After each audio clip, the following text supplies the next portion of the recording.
Good morning, everyone. Can I ask you, dear colleagues, to take your seats?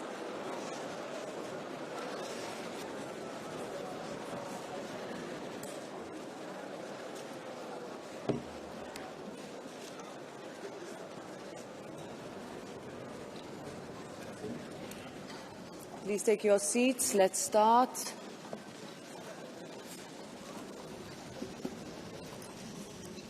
I am pleased to welcome the President of the European Commission, Ursula von der Leyen, to the European Parliament for the annual State of the European Union address. Thank you, dear Ursula, for being with us today and for your engagement with this House.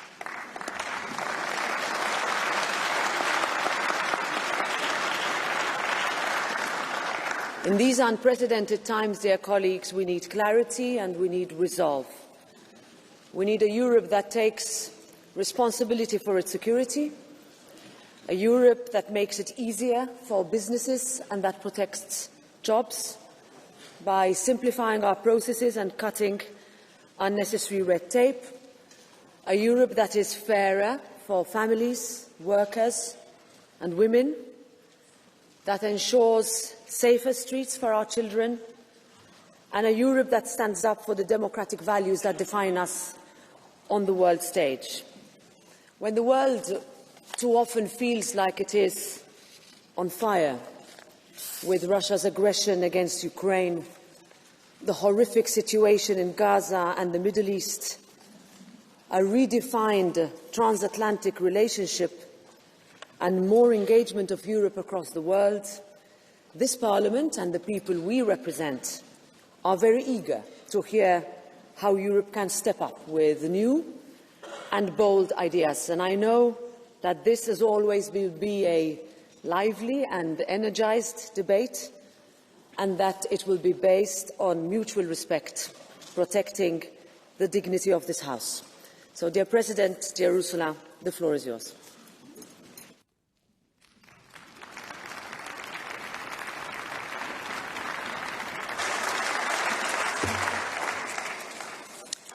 Thank you very much, President Metsola, Minister, honourable members.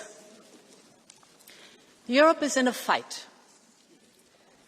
for a continent that is whole and at peace, for a free and independent Europe, a fight for our values and our democracies, a fight for our liberty and our ability to determine our destiny for ourselves. Make no mistake, this is a fight for our future.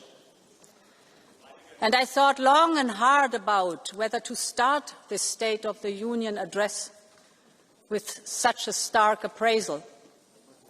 After all, us Europeans are not used to or comfortable with talking in such terms, because our union is fundamentally a peace project. But the truth is that the world of today is unforgiving, and we cannot varnish over the difficulties that Europeans feel every day. They can feel the ground shift beneath them. They can feel things getting harder, just as they are working harder. They can feel the impact of the global crisis, of the higher cost of living. They feel the speed of change affecting their lives and their careers.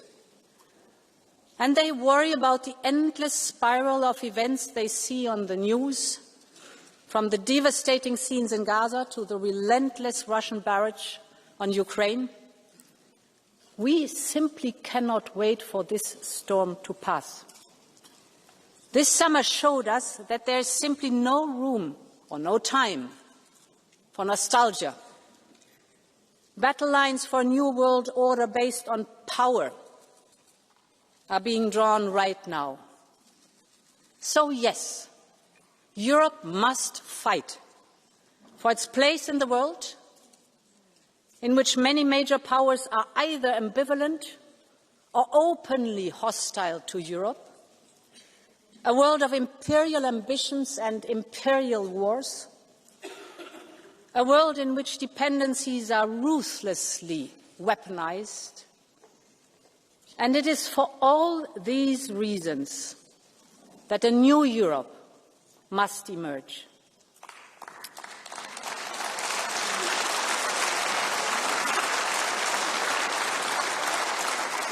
And honourable members, this must be Europe's independence moment.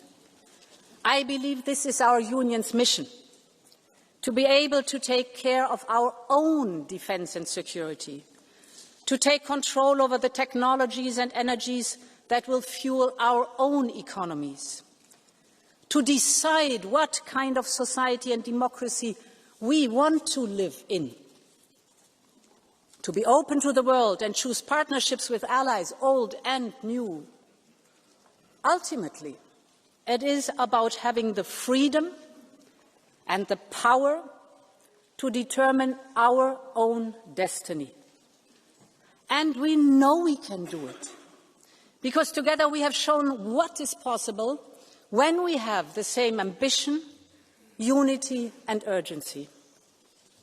I must say I've lost count of the number of times that I was told that Europe could not do this and could not do that, in the pandemic, on the recovery plan, on defence, on supporting Ukraine, on energy security, and the list goes on. Every time Europe stood united and made it.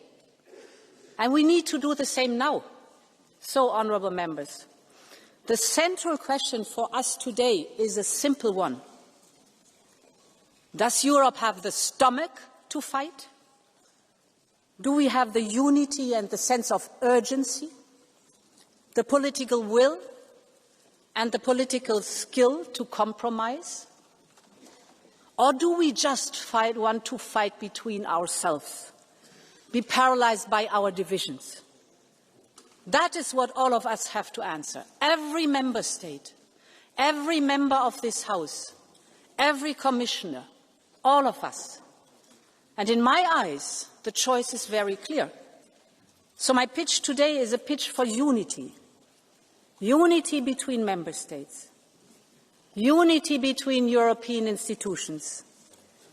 Unity between the pro-European democratic forces of this House.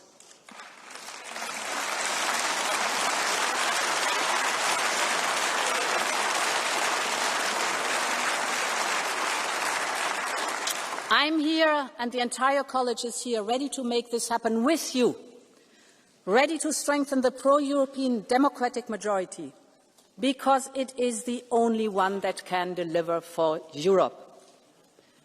Honourable members, freedom and independence are what the people of Ukraine are fighting for every day. People like Sasha and his grandmother. Sasha was only 11 years old when the Russians attacked. He and his mother sought refuge in a basement in their town in Mariupol. One morning they went out to get some food, and that's when all hell broke loose. A rain of Russian bombs on a civilian neighborhood. All became dark and Sasha felt his face burning. He had shrapnel just below his eyes. In a matter of days, Russian soldiers stormed the city. They took Sasha and his mum to what the Russians called a filtration camp. Then Sasha was taken away. They told him he didn't need his mum. He would go to Russia and have another Russian mother, a Russian passport, a Russian name. They sent him to occupied Donetsk. But Sasha did not give up. On a stop on the way, he asked to borrow a stranger's phone. And he called his grandma, Ludmila, who was living in free Ukraine. Baba, just take me home. She didn't hesitate a second. Her friends told her she was crazy to go, but Ludmila moved mountains to get to him. And with the help of the Ukrainian government, she traveled to Poland, to Lithuania, to Latvia, Russia, and finally into occupied Ukraine. She got Sasha back, and through the same long journey brought him to safety. but their hearts are still broken. Every single day they keep fighting to find Sasha's mom, stuck somewhere by Russia's brutal war. I would like to thank Sasha and Lyudmila for allowing me to share their story. I'm honored that they are here with us today, and honorable members, please join me in paying tribute to Sasha, to Lyudmila, and to Ukraine's relentless fight for freedom. Let's stand up. Stand up. Stand up.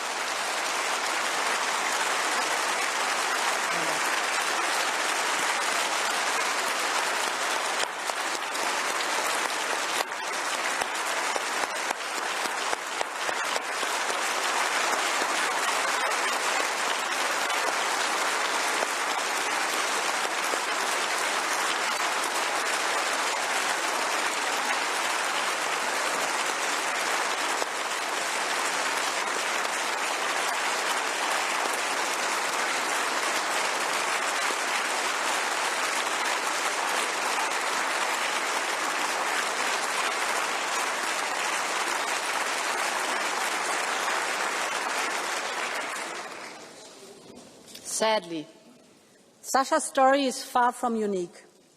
There are tens of thousands more Ukrainian children whose fate is unknown, trapped, threatened, forced to deny their identities.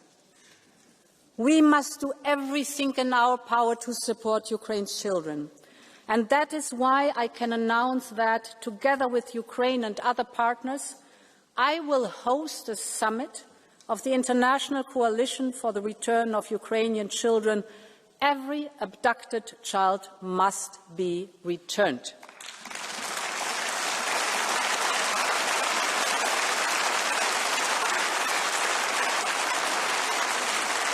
Honourable members, this war needs to end with a just and lasting peace for Ukraine, because Ukraine's freedom is Europe's freedom. The images in Alaska were not easy to digest. But just a few days later, European leaders came to Washington to support President Zelensky and secure commitments. Real progress has been made since then. Just last week, 26 countries in the coalition of the willing said they were ready to be part of a reassurance force in Ukraine or participate financially in the context of a ceasefire. We will continue to support all diplomatic efforts to end this war. But we have all seen what Russia means by diplomacy. Putin refuses to meet President Zelensky.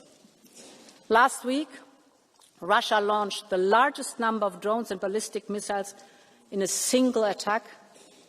Yesterday, there was a missile attack on a village in Donetsk, targeting people waiting to pick up their pensions. More than 20 were killed. And just today we have seen a reckless and unprecedented violation of Poland and Europe's airspace by more than 10 Russian Shahid drones. Europe stands in full solidarity with Poland.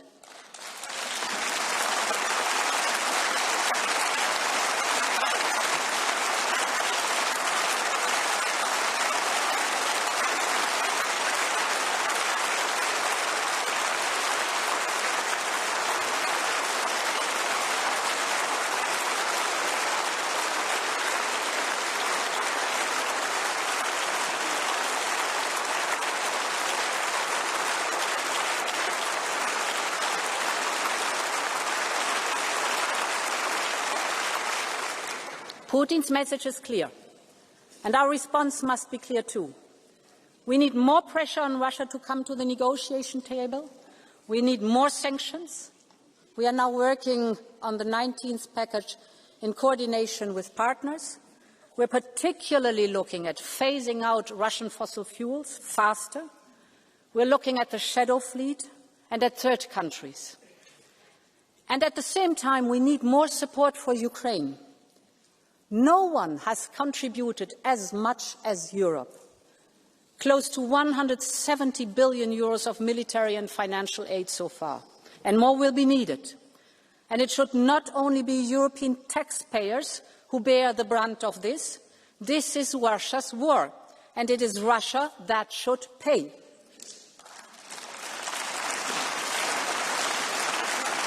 And this is why we need to work urgently on a new solution to finance Ukraine's war response and effort on the basis of the immobilized Russian assets. With the cash balances associated to these Russian assets, we can provide Ukraine with a reparations loan. The assets themselves will not be touched, and the risk will have to be carried collectively. Ukraine will only pay back the loan once Russia pays for the reparations. The money will help Ukrainians already today, but also be crucial in the mid and long term for Ukraine's safety. For example, funding the strong Ukrainian armed forces as the first line of security guarantees. So we will propose a new program. We call it Qualitative Military Edge. It will support investment in the capabilities of the Ukrainian armed forces. Take drones, for example. Before the war, Ukraine had no drones. Today, Ukraine's use of drones, it is Ukraine's use of drones that is accounting for over 2/3 of Russian equipment losses. It is a reminder of the power of human ingenuity in our open societies. But we also know that Russia is catching up fast, supported by the Iranian Shahid drones. And it is seizing the advantage of industrial mass production. Saturday, in one single night, Russia sent 800 drones to Ukraine in one single night. So, ingenuity helped to open a door for Ukraine's defense, but raw industrial might, on the other side, may threaten to sweep it closed. So we can use our industrial strength to support Ukraine to counter this drone warfare. We can help transform Ukrainian ingenuity into battlefield advantage and into joint industrialization. And this is why I can also announce that Europe will front-load 6 billion euros from the ERA loan and enter into a drone alliance with Ukraine. Ukraine has the ingenuity. What it needs now is scale. And together we can provide it so that Ukraine keeps its edge and Europe strengthens its own.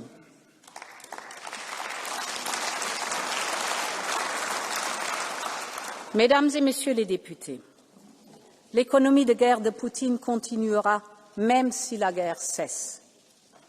Cela signifie que l'Europe doit être prête à assumer la responsabilité de sa propre sécurité. Bien sûr, l'OTAN restera toujours essentielle, mais seule une posture de défense européenne forte et crédible peut garantir notre sécurité. Et nous avons accompli des progrès historiques ces dernières années pour bâtir notre Union européenne de la défense. Au début de cette année, nous avons lancé le plan Readiness 2030, qui pourrait mobiliser jusqu'à 800 milliards d'euros d'investissement dans le domaine de la défense. Cela inclut le programme SAFE, désormais prêt à fournir 150 milliards d'euros pour des achats communs. 19 États membres ont déjà soumis une demande. Le programme est complètement souscrit. Ça, c'est une très bonne nouvelle. Nous travaillons aussi à accorder une prime à ceux qui soutiennent l'Ukraine ou achètent du matériel ukrainien. C'est une aide financière d'urgence face à un besoin urgent. La semaine dernière, j'ai pu le constater de mes propres yeux en visitant les États membres en première ligne. Ce sont eux qui connaissent le mieux la menace russe. Et sans aucun doute, le flanc oriental de l'Europe protège toute l'Europe, de la mer Balte à la mer Noire.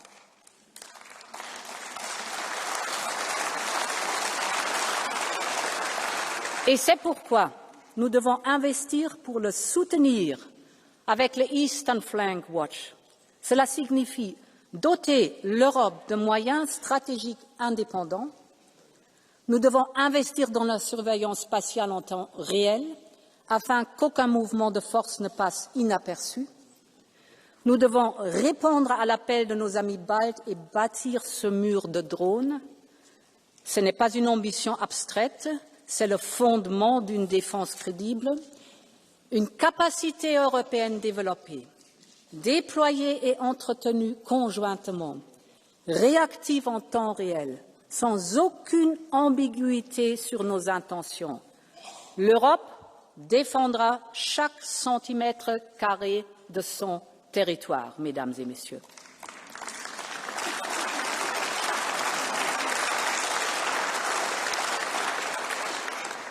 Et dans tous les pays que j'ai visités, j'ai entendu le même message. Il n'y a pas de temps à perdre.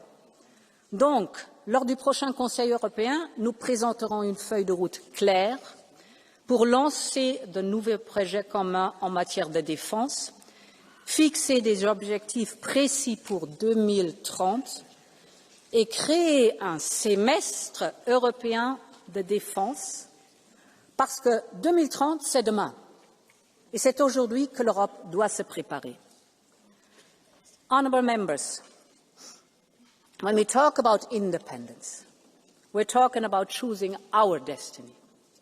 That is what Ukraine is fighting for. And that is what all Europeans deserve.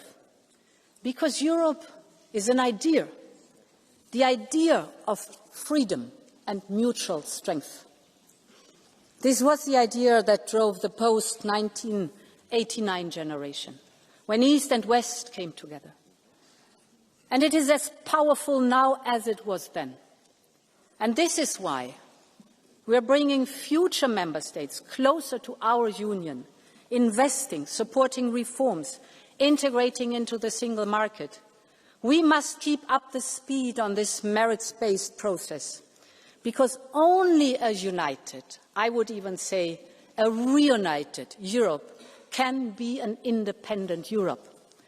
A larger and stronger union is a security guarantee for all of us. And because for Ukraine, for Moldova and for the Western Balkans, their futures in our union, let's make the next reunification of Europe happen together.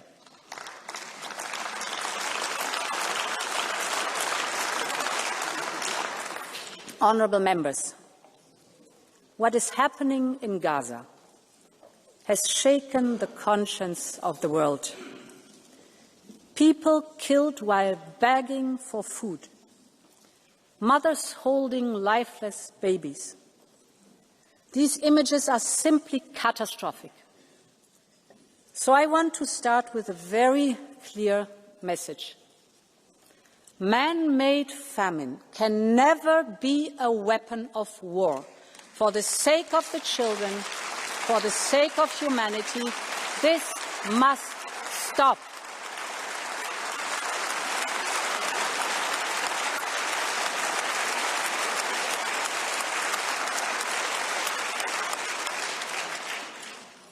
This is also part of a more systematic shift in the last month that is simply unacceptable.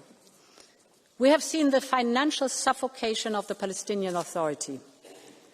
The plans for settlement project in the so-called E1 era, which would easily cut off the occupied West Bank from East Jerusalem. The actions and statements by the most extremist ministers of the Israeli government, which incite violence. All of this points to a clear attempt to undermine the two-state solution, to undermine the vision of a viable Palestinian state, and we must not let this happen.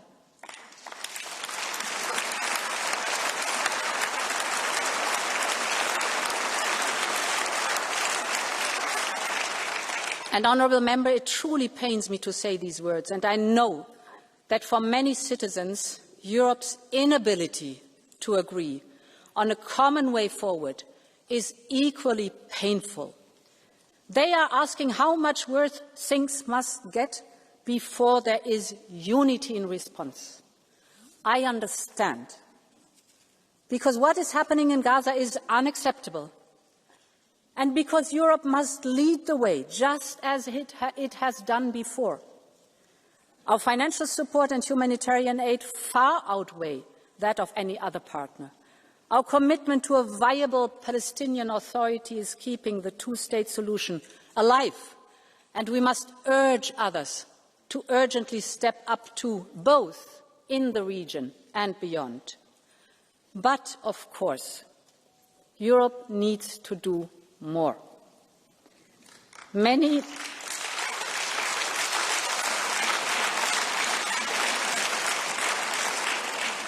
member states have moved ahead on their own. On our side, we proposed to suspend parts of our Horizon funding, but this is stuck without a majority. We must overcome this. We cannot afford to be paralyzed. And this is why I will propose a package of measures to carve out a way forward. First, the Commission will do all that it can do on its own. We will put our bilateral support to Israel on hold. We will stop all payments in these areas without affecting our work with Israeli civil society or Yad Vashem. Second, we will make 2 further proposals to the Council. We will propose sanctions on the extremist ministers and on violent settlers.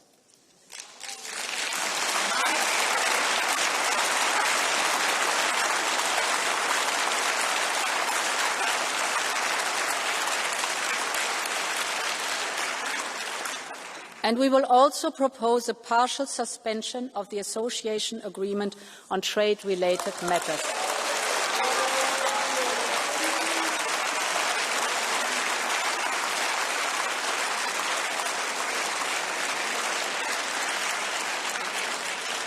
I am aware it will be difficult to find majorities, and I know that any action will be too much for one and too little for others.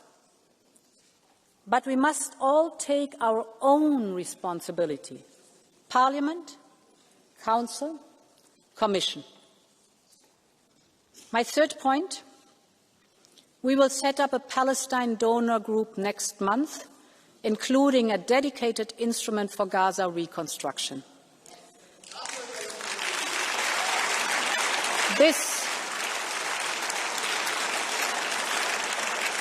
This will be an international effort with regional partners, and it will build on the momentum of the New York conference organized by France and Saudi Arabia. Honourable members, I am a long-standing friend of the people of Israel. I know how much the atrocious attacks on October 7th by Hamas terrorists shook the nation to its core. The hostages have now been held captive by Hamas terrorists for more than 700 days since October 7th. That is 700 days of pain and suffering. There can never be any place for Hamas, neither now nor in future, because they are terrorists who want to destroy Israel. They are also inflicting terror on their own people, keeping their future hostage. Europe's goal has always been the same: real security for Israel and a safe present and future for all Palestinians.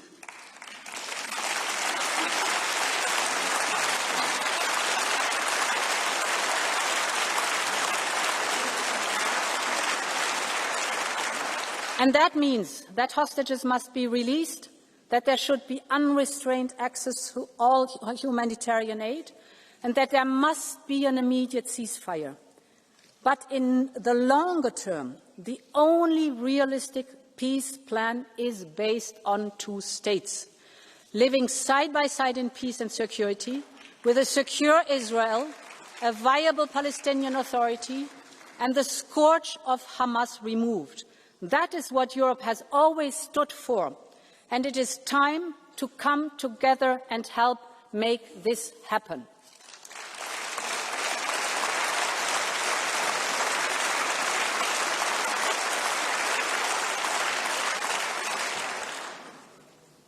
Honourable members, the transition is now hard. I want to speak about competitiveness. I know, but this is a State of the Union, and competitiveness is a central piece of our European Union.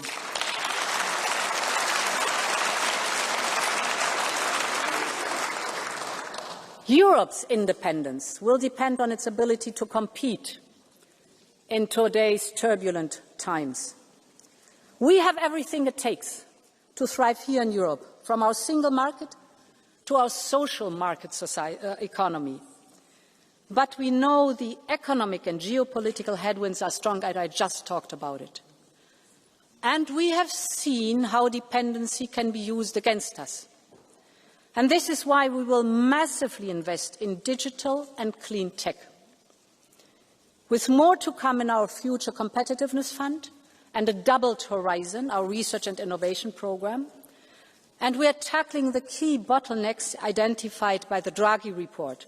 That's from energy to capital, from investment to simplification. We have held strategic dialogues with key industries: cars, chemicals, steel, pharmaceuticals, defence, agriculture. In each sector, the message is the same. To protect jobs, we need to make business in Europe easier.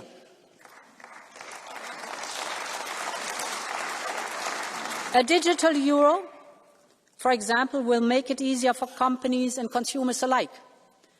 And the omnibuses we have put on the table so far will make a real difference. Less paperwork, less overlaps, less complex rules.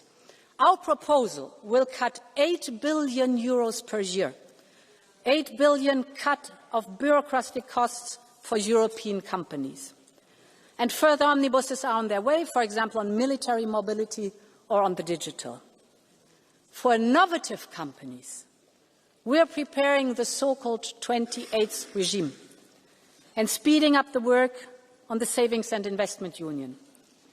Because we have many high-potential startups in key technologies like quantum, AI and biotech, but as they grow, the limited availability of risk capital forces them to turn to foreign investors.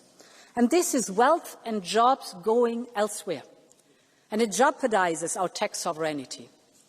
This is why the Commission will partner with private investors on a multi-billion euro Scale-up Europe fund.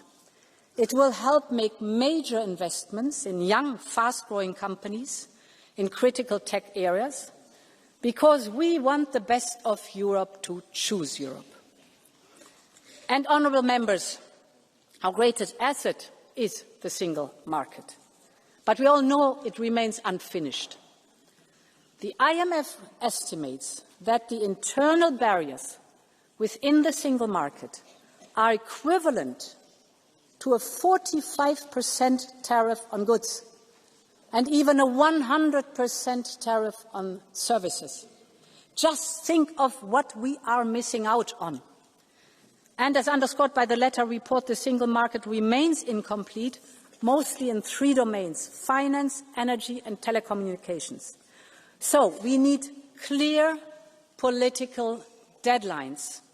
And this is why I will present a single market roadmap to 2028 on capital, on services, on energy, on telecoms, on the 28th regime, and the 5th, freedom for knowledge and innovation. Because we all know the old saying, only what gets measured gets done. Honourable members, this will also support our investment in the technologies that will fuel our economy, clean and digital. Take artificial intelligence. A European AI is essential for our future independence. It will help power our industry and our societies, be it healthcare or be it defence, you name it. So, we will focus on the first key building blocks. That's from the Cloud and AI Development Act to the Quantum Sandbox. We are massively investing in the European AI gigafactories, because these gigafactories support our innovative startups so that these startups can train, develop and deploy their models, their next generation AI models in these gigafactories. And when we called on the private sector to join forces with us, the response was overwhelming. Later today, I will meet CEOs from some of the largest European tech companies. They will hand over their European AI and tech declaration, and this is their commitment to invest in Europe's tech sovereignty, and I'm absolutely grateful for that. This is the way it should go in the European Union. And we must also take the same approach on clean tech, from steel to batteries. Europe's clean tech sector must stay in Europe, and we have to take urgent action. With the Clean Industrial Deal, we have identified the main hurdles that slow down these sectors. So now we need to speed up with the implementation, because investors, of course, want to know that if they invest, there will be a demand for clean European products on the other hand. And this is why lead markets must be at the heart of our action, to spark a virtuous cycle where both supply and demand go up and prices go down. On the supply side, we will launch a battery booster package. This will put 1.8 billion euros up for equity to boost production in Europe.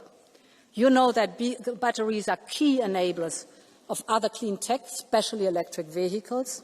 So this goes to the heart of our economic independence. On the demand side, we must urgently drive demand for European industrial leadership in clean tech. And this is why we will introduce a Made in Europe criteria in public procurement.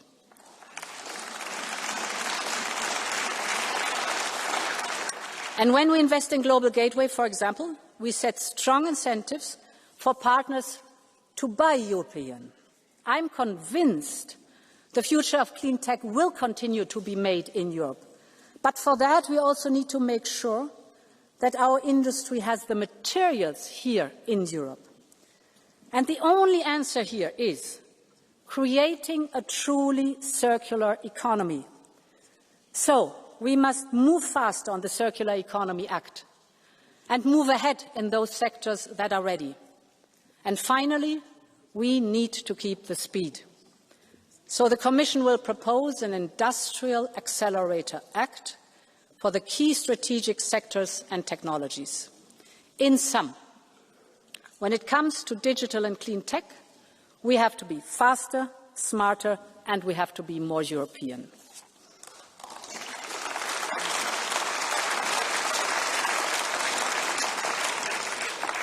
Honourable members, already today, low-carbon sources account for over 70% of our electricity.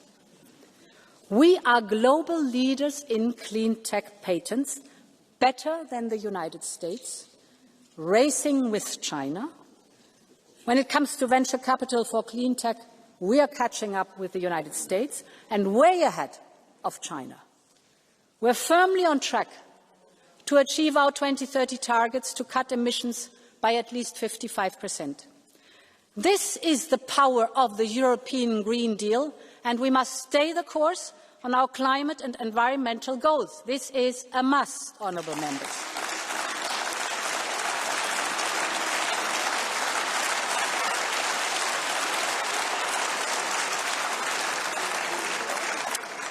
And the science is very clear. And the economic and security case is equally compelling. In fact, this transformation is central to our push for independence. because it reduces our energy dependency, because circular production limits our strategic dependencies, and because it creates front-runner industries that can export the solutions to others. When I speak to the Global South, from Africa to India to the Central Asia, they are looking for solutions. These are rapidly evolving markets, and the jury is still out for who will dominate these markets of the future. We are the ones who can meet the growing demand for solutions, but it's not a given. And this is why the Commission proposed the 2040 targets, 10 years after the Paris Agreement. I know that many people are concerned about the scale of what is needed and what is ahead. And that is why the transition must support people, it must strengthen industry. This also means massive boosting of public and private investment, creating lead markets for circular and clean products. That delivers jobs and that delivers investment in Europe. Ensuring a just transition for all, for example, with a social climate fund, and securing the global level playing field, notably by promoting carbon pricing. Europe must protect its industries. They are doing the right thing to decarbonize, and they should be rewarded and incentivized. We otherwise risk relying again on imports to Europe, imports for the steel that our car makers need, or imports for the fertilizer that our farmers need. And that means we would be at the mercy of price, volume and quality that others are willing and able to provide. Take steel and other metals. Global overcapacity is squeezing margins and leaving little incentives to pay a clean premium. So this makes it harder for Europe's steel industry to invest in decarbonization. That is why the Commission will propose a new long-term trade instrument to succeed the expiring steel safeguards. Europe will always remain open. We like competition, but we will always protect our industry from unfair competition.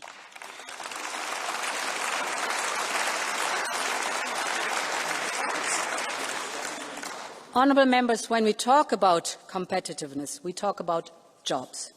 We're talking about people and their livelihood. So the bottom line is that workers must be empowered if we are to have a competitive economy. And that is why we will propose a Quality Jobs Act to ensure that modern employment keeps pace with the modern economy. And this is important because we know how hard times have been for so many families, how costs have rocketed up, how people are making sacrifices to make ends meet. This is a matter of basic social justice. This is why we urgently need an ambitious European anti-poverty strategy. We will lay out our plan to help eradicate poverty by 2050, backed by a strong child guarantee to shield our children from poverty.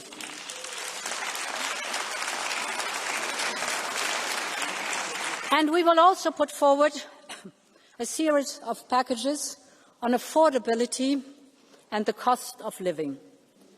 Allow me to give you 4 telling examples. The first is energy. When the energy costs rise, it is not just a number on the bill. It is every single part of people's life that is affected. So at the height of the energy crisis in the last years, Europe acted. And thanks to that common effort, we quickly managed to stabilize prices and secure supply.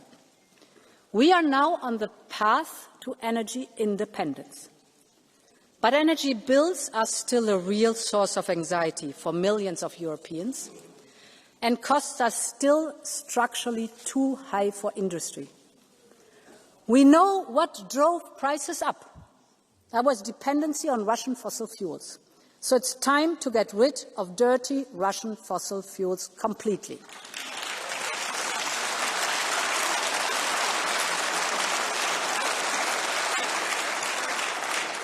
And we know what brings prices down, and that is clean, homegrown energy. We need to generate more homegrown renewables with nuclear as a base load, but we also need to urgently modernize and invest in our infrastructure and our interconnectors.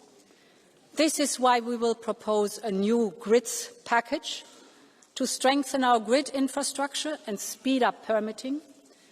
And to go with that, I'm presenting today a new initiative called Energy Highways.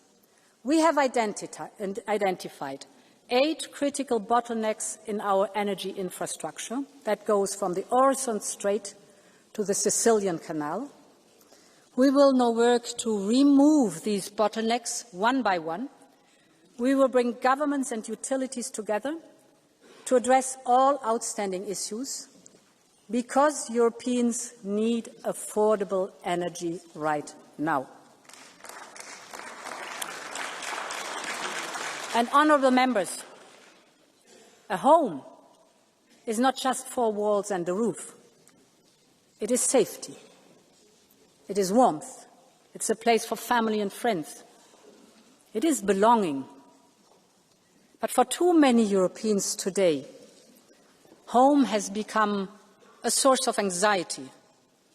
It can mean debt and uncertainty. The numbers tell a painful truth. House prices are up by more than 20% since 2015. Building permits down by over 20% in 5 years. This is more than a housing crisis.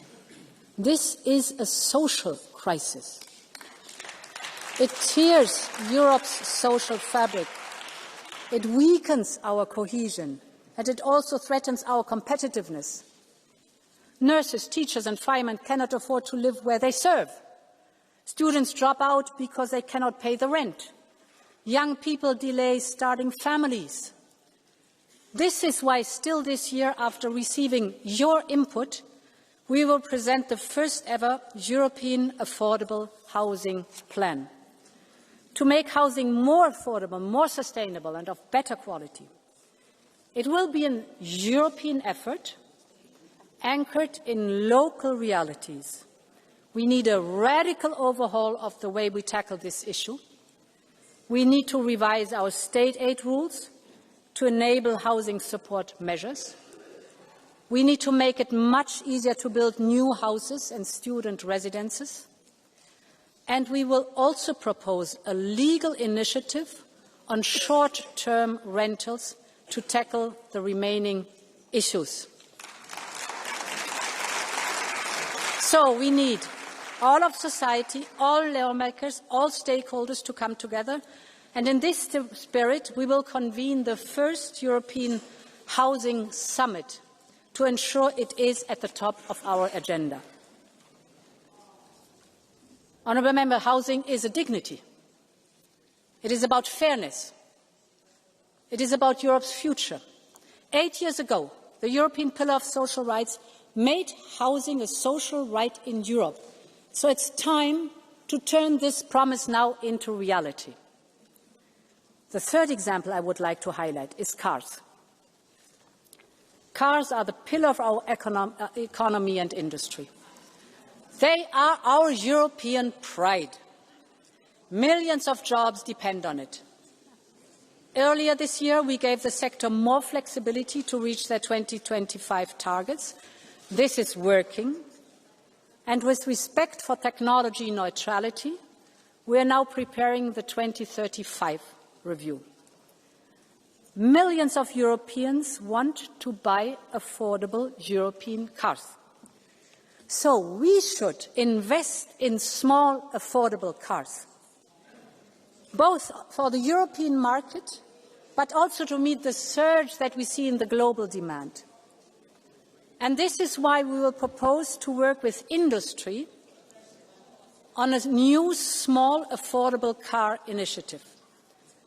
I believe Europe should have its own e-car.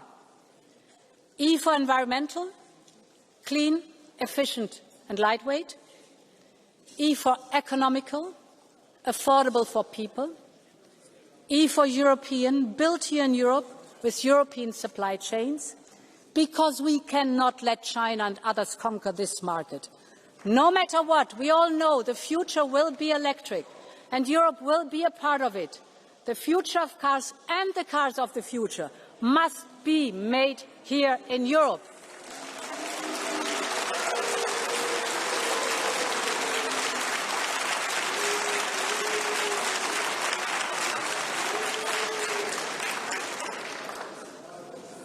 Honourable Member, the final example I want to highlight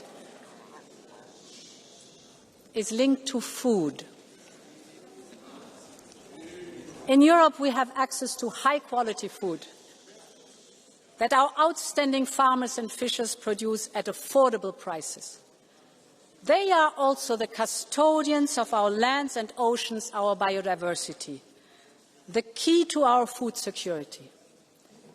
But they are facing headwinds from high input costs to red tape or unfair competition. We are acting on all those fronts. We have simplified the CAP, less paperwork, more trust. We have ring-fenced income support in the next MFF and made sure that funding can be topped up by national and regional envelopes. But our farmers need fair competition and a level playing field. This is essential. And this is why we have robust safeguards in our trade deal with Mercosur, backed up by funding if compensation is needed. We also need to strengthen the position of farmers in the food chain. For too long, their hard work has not paid off as it should. Farmers have a right to a fair price for their food and a fair profit for their families. We will therefore review the implementation of our unfair trading practices legislation and take action wherever it is needed. And I can announce today that we will boost our promotion budget to launch a new Buy European Food campaign, because we can proudly say that our European food is the best in the world.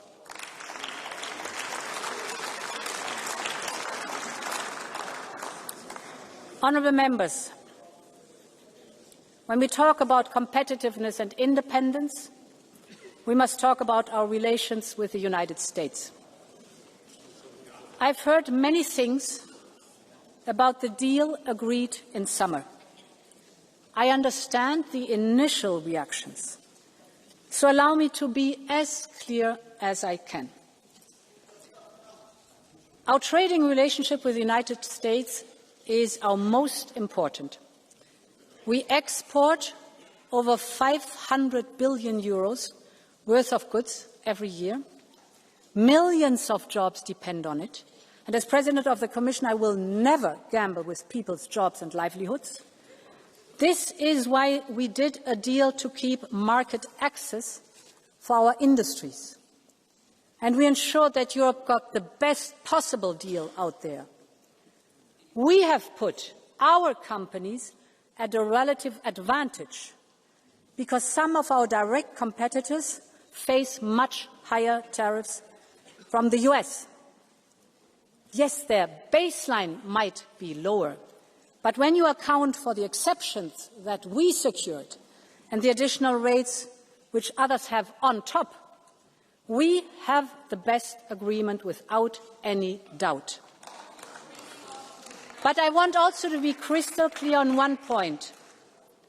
Whether on environmental or digital regulation, we set our own standards, we set our own regulation. Europe will always decide for itself.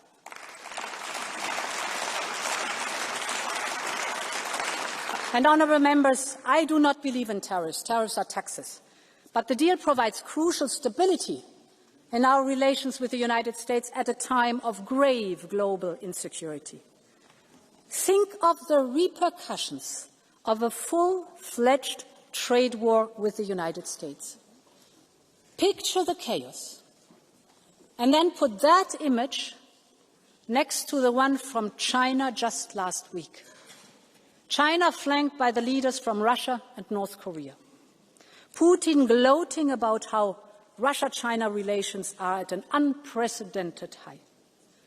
None of this is a great surprise, but it reflects the changing landscape, and it creates two imperatives for Europe's independence push and its place in the world. The first is that we need to double down on diversification and on partnerships. 80% of our trade is with countries other than the United States. So we need to capitalize now on these new opportunities. And at a time where the global trading system is crumbling, we're securing the global rules through bilateral agreements like Mexico, like Mercosur, or finalizing negotiations on a historic deal with India by the end of the year. We will also build a coalition of like-minded countries to reform the global trading system, like with the CPTPP countries, because trade allows us to strengthen our supply chains, open our markets, reduce dependencies. Ultimately, it is about enhancing our economic security. The world wants to choose Europe, and we need to do business with the world. My second imperative is for Europe to step up where others have stepped away. Take research. Science has no passport, no gender, no ethnicity, and no political color. It is one of the most valuable global goods. And this is why the Commission announced the Choose Europe package of €500 million to attract and retain the best scientists and researchers. And Europe must also take the lead on global health. We are on the brink, if not even at the start, of another global health crisis. And as a medical doctor by training, I'm appalled by the disinformation that threatens global progress on everything from measles to polio.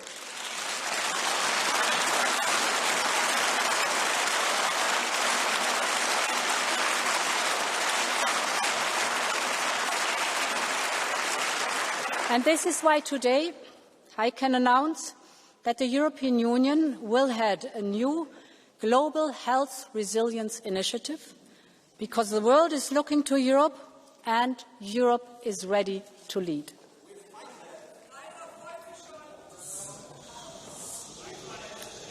Honourable members,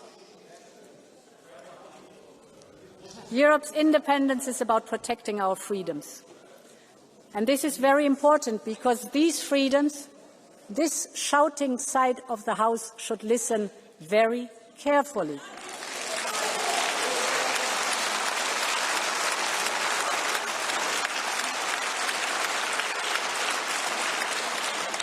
Listen very carefully.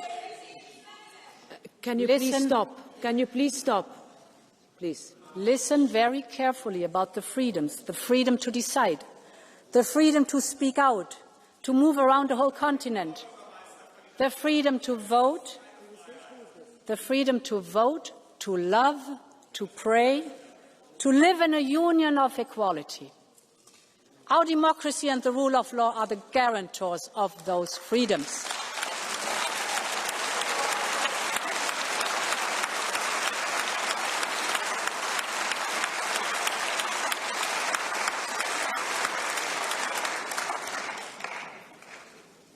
This is why we have done so much to strengthen our tools and step up enforcement. We built a new rule of law cycle that ensures that problems are detected early and solved through engagement. We need an integrated annual cycle of the rule of law, a common rhythm, clear milestones, and contributions from all institutions. And our focus must be to close the existing loopholes. We have strengthened the link between funds and the respect of the rule of law, and with the next long-term budget, we will go even further. Respecting the rule of law is a must for European funds now and in future.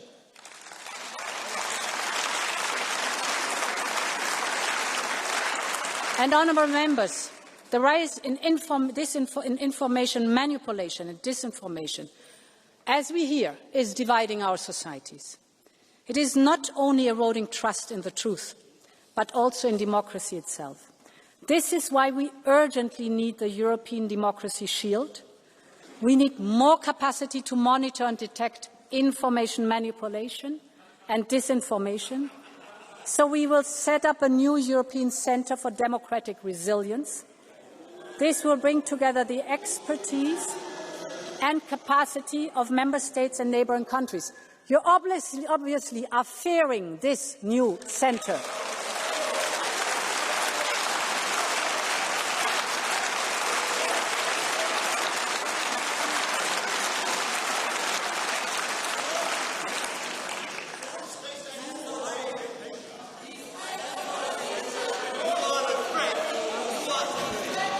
Okay, I understand that shouting has become a little bit of a tradition. Can you listen, please, to this discussion, and then you'll have the time to speak?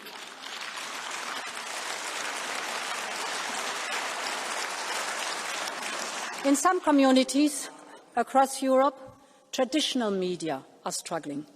In many rural areas, the days of going out for local paper is a nostalgic memory.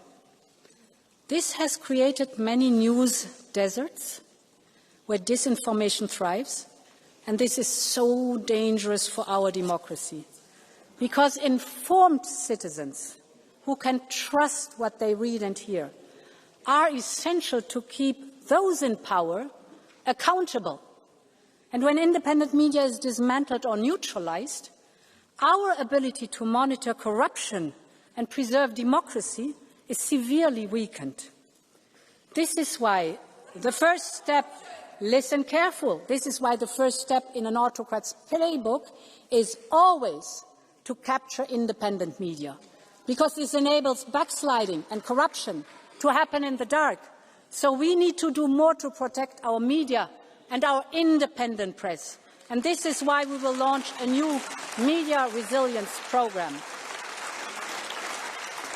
And this media resilience programme will support independent journalism and media literacy, but we also need to invest to address some of the root causes of this threat. This is why in the next budget we have proposed to significantly boost funding for media. We also need to enable private equity. We will therefore use our tools to support independent and local media. A free press is the backbone of any democracy, and we will support Europe's press to remain free despite your shouting.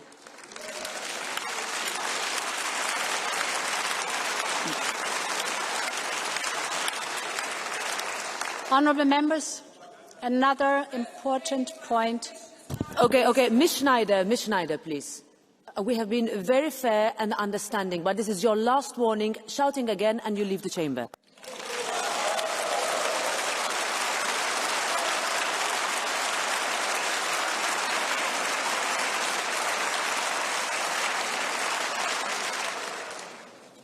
Let's have a look at social media. It has many, many benefits for connecting people. But I would like to raise one very specific topic. And this is the effects of giving our children unfettered access to social media. As a mother of 7 and a grandmother of 4, I feel the anxiety of parents who are doing their best to keep their children safe. These parents worry that when their children pick up a phone, they could be exposed to the wide-ranging dangers simply with a scroll. Online bullying, adult content, promoting self-harm, and algorithms that prey on children's vulnerabilities with the explicit purpose of creating addictions. Too often, mums and dads feel powerless and helpless, that they are drowning against the tsunami of big tech flooding their family homes. I strongly believe that parents, not algorithms, should be raising our children. and their voice must be heard. This is why today I'm here to tell you that I'm listening, just as in my days we as a society taught our children that they could not smoke, drink or watch adult content until a certain age. I believe it is time we consider doing the same for social media. Our friends in Australia are pioneering a social media restriction. I'm watching the implementation of their policy closely to see what next steps we can take here in Europe. I will commission a panel of experts to advise me by the end of this year on the best approach for Europe. We'll approach this carefully and listen to everyone. And in all of this work, we will be guided by the need to empower parents and to build a safer Europe for our children. Because when it comes to kids' safety online, Europe believes in parents and not in profits.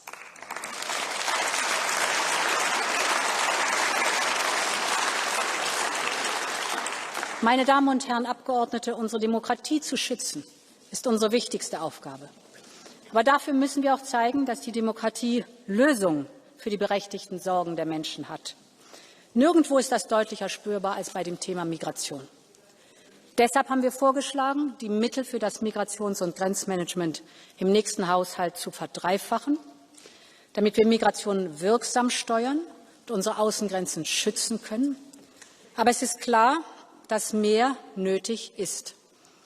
Die Menschen in Europa haben bewiesen, dass sie bereit sind, jenen zu helfen, die vor Krieg und Verfolgung flüchten. Aber die Frustration wächst, wenn sie den Eindruck haben, unsere Regeln werden missachtet. Deshalb müssen wir unsere Anstrengungen verstärken. Wir brauchen ein System, das menschlich ist, ohne naiv zu sein. Wir müssen mit der Rückkehr abgelehnter Asylbewerber in ihre Heimatländer ernst machen.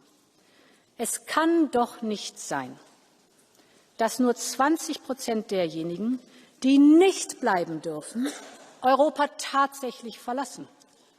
Wir brauchen daher eine schnelle Übereinkunft beim gemeinsamen europäischen Rückkehrsystem. Wir dürfen keine Zeit mehr verlieren. Und wir müssen auch sicherstellen, dass wir den Migrations- und Asylpakt voll und ganz umsetzen, sobald er in Kraft ist. Er ist streng, aber fair. Und er wird nur funktionieren, wenn alle ihren Anteil leisten. Mitgliedstaaten aus Nord wie Süd, aus Ost wie West. Selbstverständlich werden wir unseren internationalen Verpflichtungen immer nachkommen. Wir haben das in der Vergangenheit getan, wir tun das heute, wir werden das in Zukunft tun. Aber es sind wir in Europa, die entscheiden, wer zu uns kommt und unter welchen Umständen, und nicht die Schlepper und Schleuser.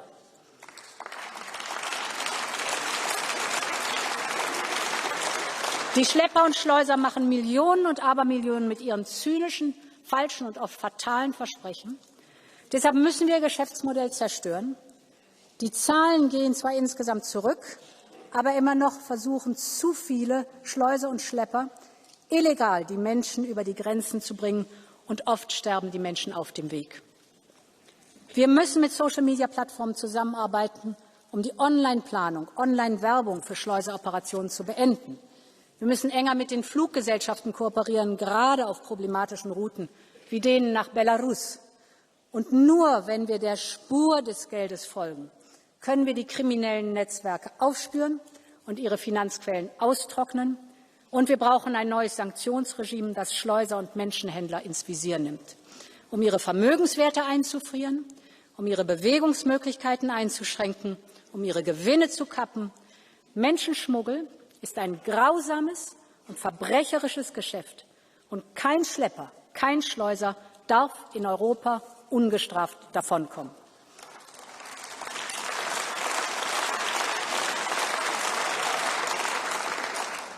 Honourable Member, the point I want to make is simple. If it matters to Europeans, it matters to Europe. This is our enduring duty to deliver.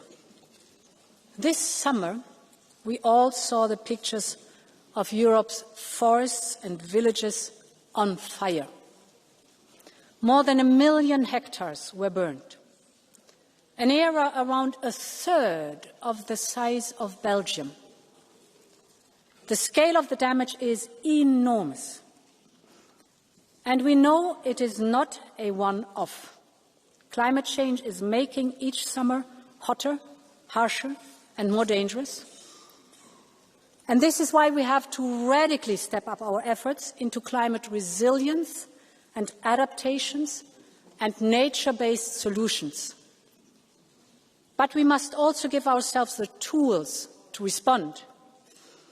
And this is why we will propose to create a new European firefighting hub based in Cyprus, which could also support our regional neighbours. We know the difference our civil protection mechanism can make. Just over the summer, 760 brave Europeans were sent to all corners of Europe, literally running towards the flames. And I would like to conclude my speech with a tribute to them. The firefighters, the pilots, the crews, everyone stepped up. And I would like to tell you the story of a group of 20 Greek rangers. They are specialists in taming the fiercest of forest fires. When the fires erupted in the Asturias region, Spain called Europe for help.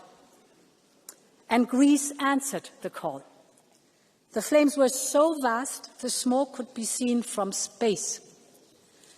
But for 5 days, these 20 Greek rangers stood shoulder to shoulder with their Spanish colleagues. As the flames swept closer to the village of Genestoso, they fought day and night to contain the inferno.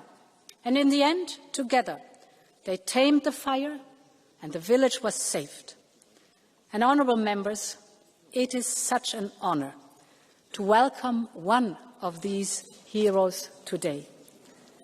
The leader of the Greek team, Lieutenant Nikolaios Paisios. Lieutenant, dear Nikolaios, your courage is an inspiration to all of us.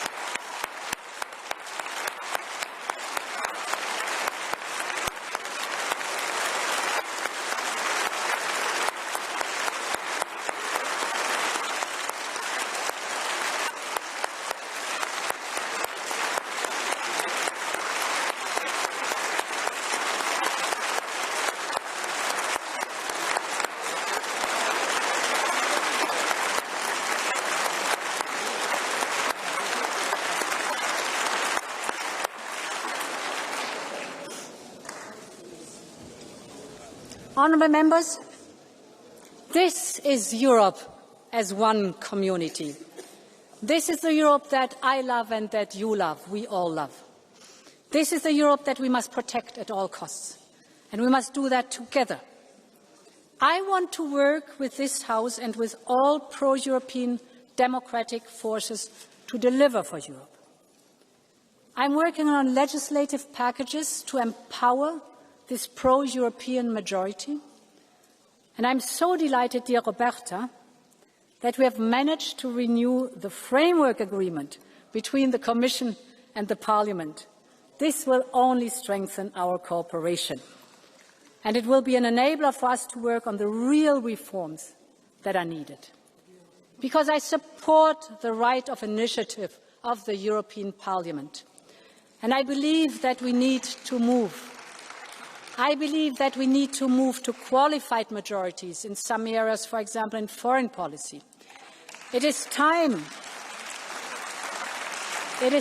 to break free from the shackles of unanimity.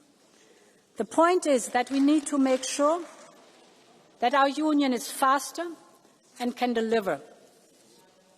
Because this is how we can win the fight together, to deliver Europe's independence moments.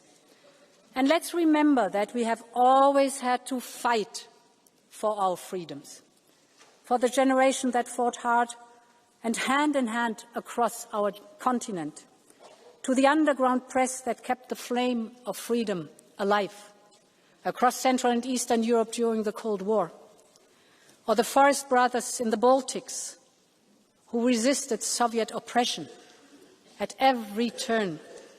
This struggle, this fight, is deeply ingrained in who we are as Europeans. 80 years ago, our continent was hell on earth. 40 years ago, our continent was divided by a wall. But on each occasion, Europeans decided to fight for a better future, to make itself whole and to make the whole strong. And that is what I will strive for every single day with you, honourable members. Long live Europe. Thank you so much.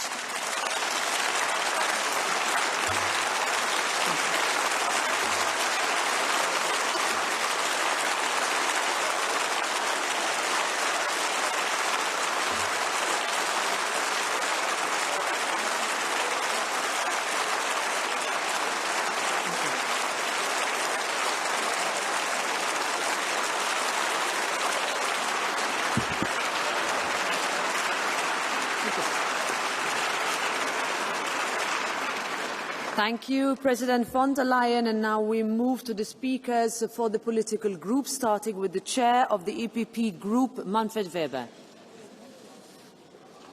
Can I please ask you to take your seats? Go ahead, Mr. Weber. Madam President of Parliament, President of the European Commission, dear colleagues, this summer was not an easy summer for Europe. It was Alaska, a missing Europe. It was Gaza, a totally split Europe. It was the US trade deal, not easy. Forest fires.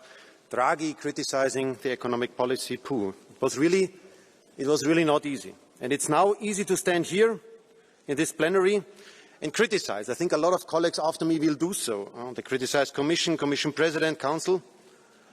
I will not do like this. I believe we only can win trust if we trust in us. And that's why my first message is that people can count on what EPP promised in the election campaign. We voted in Bucharest for our projects, for our priorities. We won the elections. And the Commission is now delivering. A fleet of omnibuses started. A return regulation is on the table. SAFE programme on defence. We have 18 sanction packages and the Tunisian agreement. And the fence in Greece and Poland are protecting our external border. We have illegal migration numbers reduced by 80%. A lot happened in the last month. It's not perfect at all, but we start to deliver, and I want to thank the Euro Commission for their work. We are attacked as EPP from the left that we are too right, from the right extreme that we are too left, but I tell you, we will seriously and decisively continue to deliver. Content, content, content. That's what counts for EPP. Autumn, dear friends, will be a moment of truth for us now in the Parliament. The legislation arrives on our desk, and the guiding principle for us is responsibility. And that's why we will support the US trade agreement. I understood that in the Inter Committee a lot of colleagues criticised. EPP was the only group who supported the outcome of Scotland. I don't like to have 50% tariffs. I would like to talk about 0%, about TTIP. It was opposed by the left in these times when we discussed it.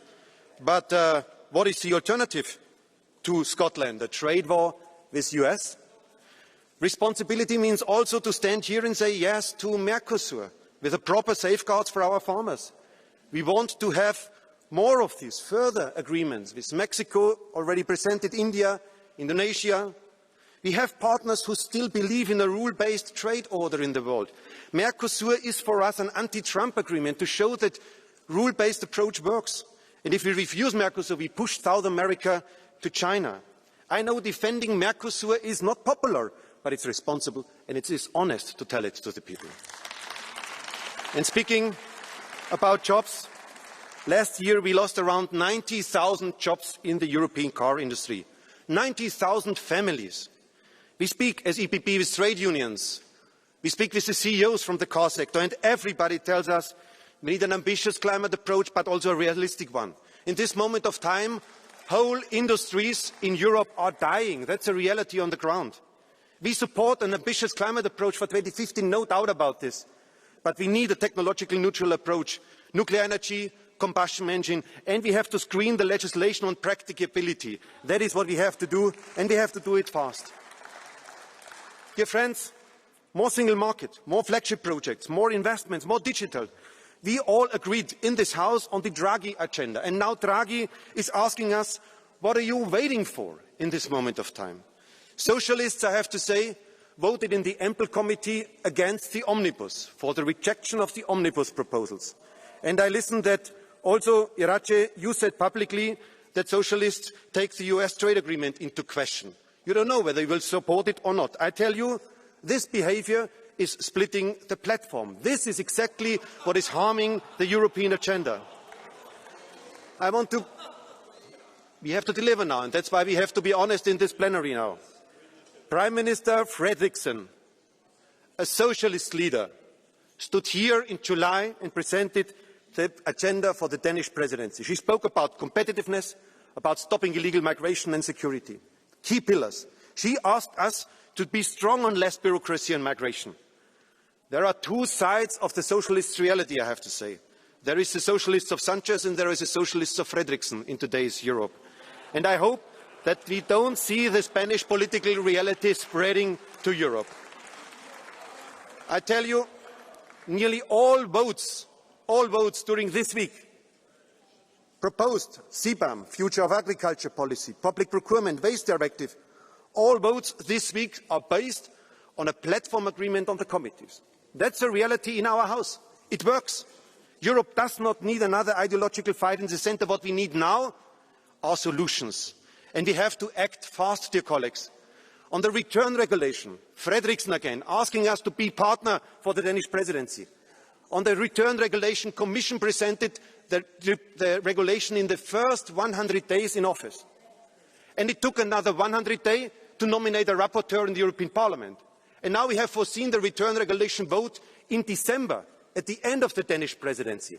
Sorry, dear colleagues, that's not the way how we should work. We must speed up. People ask from us solutions in this moment of time. And allow me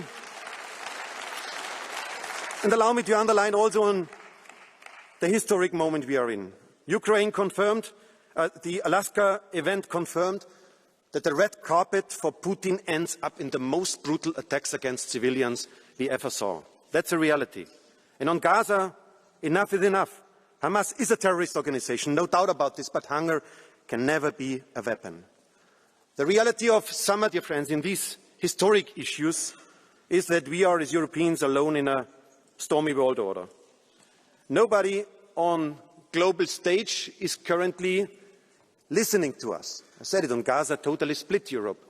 So how can we change this? Dear colleagues, the idea that national sovereignty exists is a Potemkin's village. It is not real. Kohl, Mitterrand and Delors understood this reality on economic terms. They created a single market and the euro. They made us strong. European integration not revocable.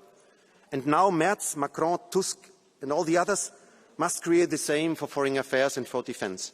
To bring the European integration another step forward and make it non-revocable, as our Commission President presented today. We cannot allow Orban and crazy Fico that they turn the European Union into a foolish organisation, dear colleagues. And just a final point on the nationalists, because we are attacked by both sides. One word to the nationalists at the end. The nationalists here in this House applaud to America first. They are friends of American tech billionaire Musk. They are friends. Nationalists applaud to America first. And they are friends of American tech billionaire like Musk. They follow the agenda of the tech money. The reality is nationalists are not patriots. They turn Europe into a colony of Silicon Valley and Washington, even worse, of Moscow. And that's why we will never allow this, dear friends, never allow this. We love Europe. We love the European way of life. Europe is not weak. Europe is as strong as we make it. And that's why Europe must lead now. We are in front of a European autumn of truth. The EPP is ready. Now, I give the floor To the Chair of the S&D Group, Irache García Pérez.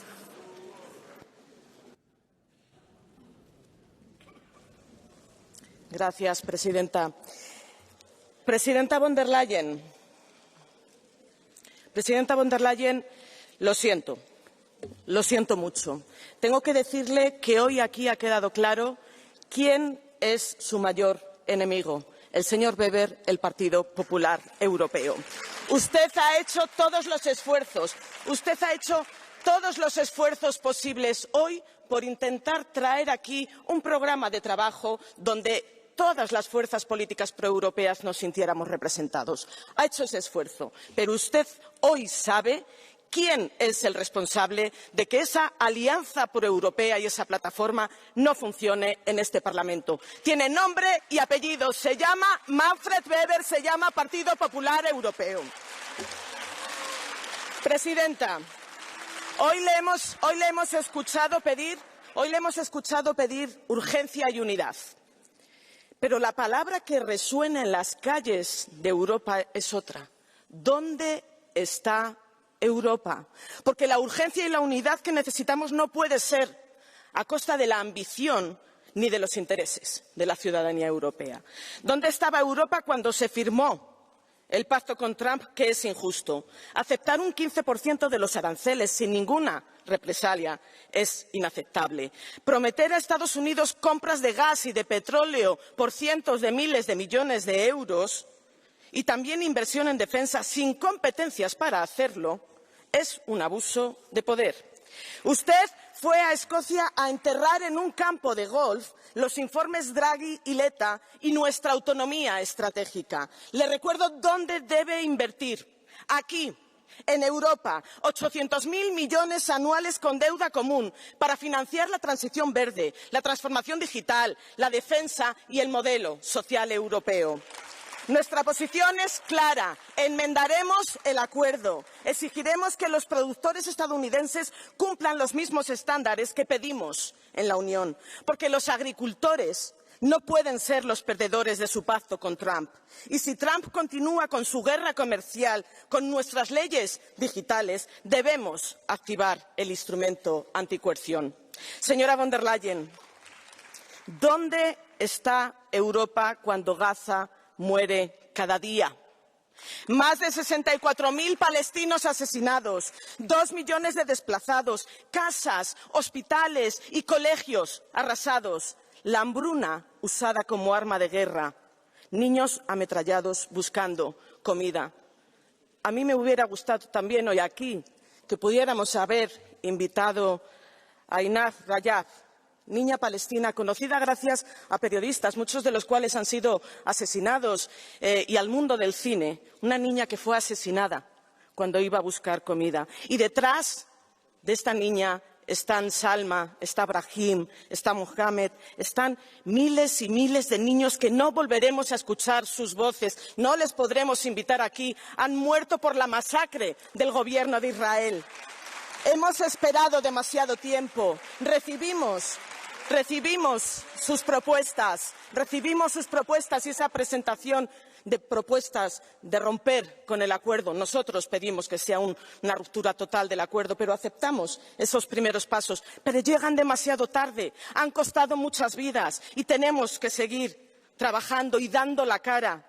Y frente a ese resort turístico que Trump y Netanyahu pretenden hacer, poner en marcha el Gaza Facility. Porque si Gaza muere, muere el alma de Europa. Paremos el genocidio hay que pararlo. ¿Dónde estaba Europa también? Y usted ha anunciado con respecto a Ucrania que va a pedir unos fondos a Rusia. Active de una vez por todas los 200.000 millones de activos rusos congelados para poder contribuir a la reconstrucción de Ucrania. ¿Y dónde estaba Europa en la lucha contra el cambio climático? Este verano, parte de Europa ha ardido. Reforcemos nuestro compromiso con la neutralidad climática. Señor Weber, usted dice que hay que parar para favorecer el empleo. ¿Dónde vamos a poner industrias? ¿Dónde vamos a poner empresas? ¿Dónde van a trabajar nuestros autónomos si nuestro territorio está siendo devastado por los efectos de la lucha contra el cambio climático? Necesitamos un plan europeo de vivienda asequible, becas remuneradas para los jóvenes, paquete de empleo de calidad y conquistas para las mujeres. Y todos estos retos necesitan y exigen un presupuesto suficiente. Señora von der Leyen, señor Weber, termino. La responsabilidad no es abdicar de nuestros valores e intereses. La responsabilidad es no pactar y no buscar aliados en la extrema derecha que quieren destruir Europa. La socialdemocracia ha estado siempre construyendo Europa y lo va a seguir haciendo con responsabilidad, pero sin renunciar a formar parte de la toma de decisiones. The Europe we fight for is clear. Peace over war. Justice over genocide. Climate action over denial. Democracy over autocracy, equality over discrimination. That is the Europe our citizens deserve, and that is the Europe we will never give up. Thank you. I now give the floor to the chair of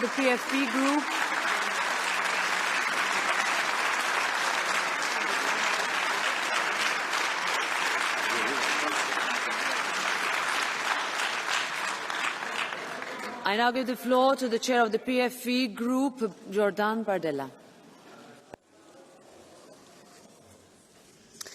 Merci Madame la Présidente. Mes chers collègues, Madame la Présidente von der Leyen, au nom de millions de Français, je vous pose aujourd'hui une question simple. Quels intérêts défendez-vous vraiment? Quels intérêts défendez-vous, Madame, lorsque vous imposez contre l'avis de la France, deuxième économie européenne, un accord de libre-échange avec le Mercosur qui va aggraver la concurrence déloyale envers nos agriculteurs et entraîner l'importation dans nos assiettes de produits qui ne respectent aucune des normes drastiques que vous imposez à nos agriculteurs? Quels intérêts défendez-vous, Madame, lorsque vous proposez à l'Europe de diminuer ses droits de douane sur les véhicules chinois et que, dans le même temps, vous interdisez à nos constructeurs la vente de véhicules thermiques et hybrides d'ici 2035, tout en les menaçant régulièrement de pénalités financières? Quels intérêts défendez-vous, Madame, lorsque vous persévérez à défendre les règles européennes du marché de l'énergie, qui privent la France des coûts de production historiquement bas de sa filière nucléaire, détruisant ainsi la compétitivité de notre industrie, de nos entreprises et le pouvoir d'achat de nos concitoyens les plus modestes? Quels intérêts défendez-vous, Madame, lorsque vous signez en notre nom un accord commercial avec les États-Unis qui entérine la reddition et la vassalisation économique de l'Europe? Alors que nos exportations continueront d'être visées par 15% de droits de douane, les produits industriels américains entreront chez nous sans la moindre entrave tarifaire. Et comme si cela ne suffisait pas, vous engagez les États membres à verser un tribut massif, 750 milliards de dollars d'importations énergétiques américaines hors de prix, 600 milliards de dollars d'investissements imposés aux dépens de nos pays et de nos propres territoires. Alors que la France dispose, pour l'Europe, d'une industrie militaire d'exception, vous actez la préférence américaine au détriment de la souveraineté et du patriotisme économique. La défense, les vins, les spiritueux, les cosmétiques, le luxe ou les productions pharmaceutiques, nos filières d'excellence sont ainsi sacrifiées. Et pendant ce temps, autour de nous, le Canada, le Royaume-Uni, l'Australie, le Japon ou la Corée du Sud ont conclu de bien meilleurs accords que nous.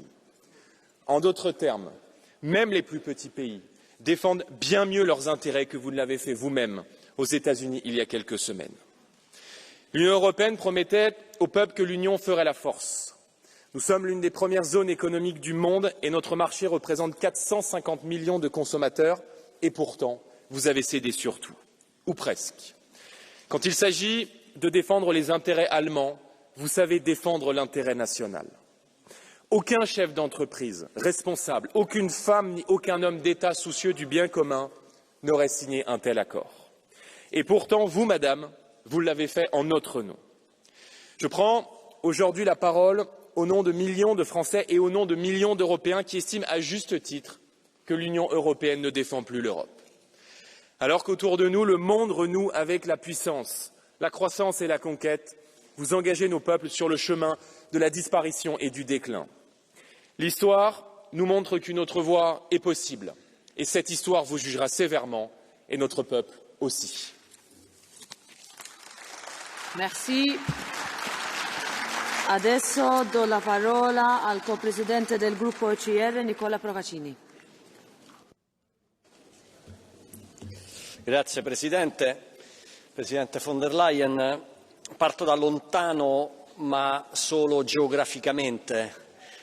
La parata militare del leader cinese vestito come Mao Zedong, che tiene per mano Putin e Kim Jong-un, è un'immagine che non fa ridere. Ci ricorda che il mondo è un posto pericoloso, in cui prosperano regimi che non nascondono più la loro volontà di rimodellare l'ordine globale anche con la forza. Prendere coscienza della realtà non significa che dobbiamo assumere atteggiamenti stupidamente muscolari, ma rafforzare i nostri valori, la nostra economia, la nostra difesa, i nostri alleati. Siamo favorevoli all'intesa che ha raggiunto con l'amministrazione americana sui dazi, non perché sia perfetta, ma perché è certamente meglio di una guerra commerciale tra alleati che hanno bisogno l'uno dell'altro.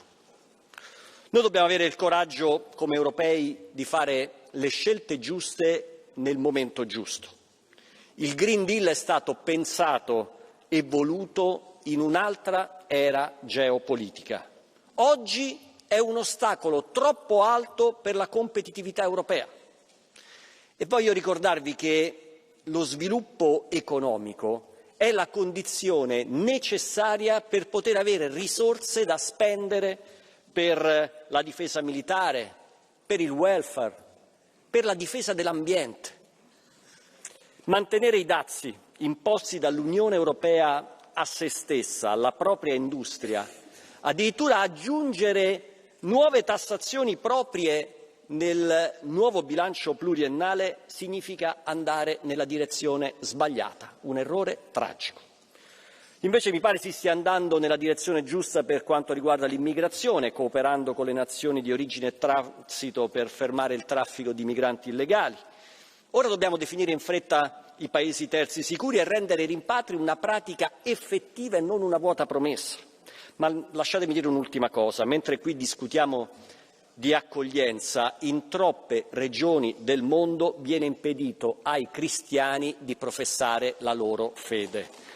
È ormai un anno che è vacante il posto di inviato speciale dell'Unione Europea per la libertà di religione nel mondo. Io lo trovo desolante.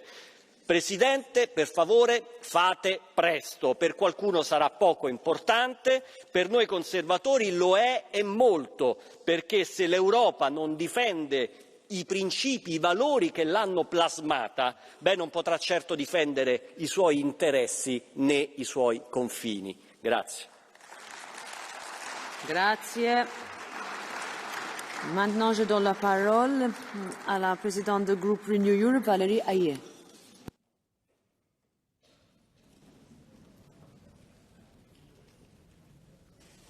Madame la Présidente, chers collègues.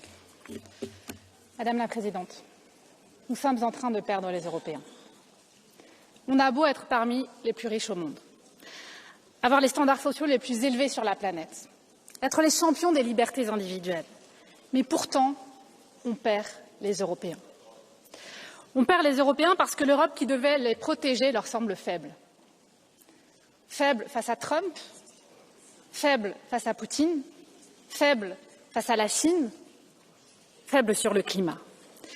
Mais Madame la Présidente, il n'y a pas de fatalité. Avec Renew, nous refusons la fatalité. La faiblesse est un choix et ce n'est pas le nôtre. Chers collègues, il est temps de passer à l'Europe d'après. Une Europe plus intégrée, une Europe plus souveraine, une Europe plus fédérale, une Europe qui protège. Nous sommes aujourd'hui face à une menace existentielle. Le monde se réorganise devant nos yeux et des puissances mondiales veulent nous marginaliser. La Russie est aux frontières de l'Union européenne et la guerre qu'elle mène contre l'Ukraine est un moment de vérité pour l'Europe. Ce moment de vérité, on l'a saisi, notamment sur la question des garanties de sécurité. Mais nous devons faire plus. Donner tous les outils à l'Ukraine pour renforcer son armée et rendre enfin concrète cette Europe de la défense. Ce qui s'est passé ce matin en Pologne, avec les drones russes, confirme que la sécurité de l'Ukraine, c'est notre sécurité. Protégeons l'espace aérien ukrainien, montrons les muscles, car c'est par notre force que nous dissuaderons nos ennemis de nous attaquer. Chers collègues, ce nouveau monde, il nous est hostile. C'est à une guerre culturelle à laquelle nous devons faire face. Cette guerre culturelle, elle menace notre mode de vie, nos valeurs, nos libertés et notre indépendance. Et cette guerre culturelle, elle ne vient pas seulement de l'Est. Alors face à l'international réactionnaire, nous n'avons pas d'autre choix que d'être le rempart de la démocratie et des libertés, que d'assumer d'avoir une voix forte dans le monde. Et en Europe, Madame la Présidente, nous attendons aussi des actions concrètes sur le bouclier démocratique. Nous avons un enjeu majeur. Des élections vont avoir lieu demain, en République tchèque, en Irlande, aux Pays-Bas, au Portugal. C'est maintenant qu'on a besoin d'outils solides pour lutter contre les ingérences. C'est un enjeu de souveraineté et à cet égard, Madame la Présidente, très bien que vous ayez réaffirmé que le DSA et le DMA ne seraient en aucun cas des monnaies d'échange. Vous savez que c'est une ligne rouge absolue de ce Parlement européen. Alors tenez le bras de fer. Madame la Présidente, un autre point me paraît absolument essentiel sur la défense de nos valeurs. Personne ici, dans cet hémicycle, n'a oublié les atrocités du 7 octobre. Personne ne doit laisser la moindre place et le moindre espace au Hamas. Mais personne n'est aveugle sur la guerre inhumaine que mène Benyamin Netanyahou à Gaza. Et certainement pas, je vous le dis, certainement pas notre jeunesse européenne, qui vit en ce moment un moment d'identification générationnelle. Ce qu'il se passe à Gaza et notre réponse déterminera l'adhésion de toute notre jeunesse à notre projet européen. Et aujourd'hui, la désunion de nos États nous empêche d'agir. C'est une honte pour les Gazaouis, une honte pour la sécurité d'Israël, une honte pour les valeurs de notre jeunesse. Alors oui, Madame la Présidente, il faut que la Commission agisse et nous serons à vos côtés pour les propositions que vous avez mises sur la table ce matin. Et on sera même prêt à aller plus loin pour mettre un terme à cette catastrophe.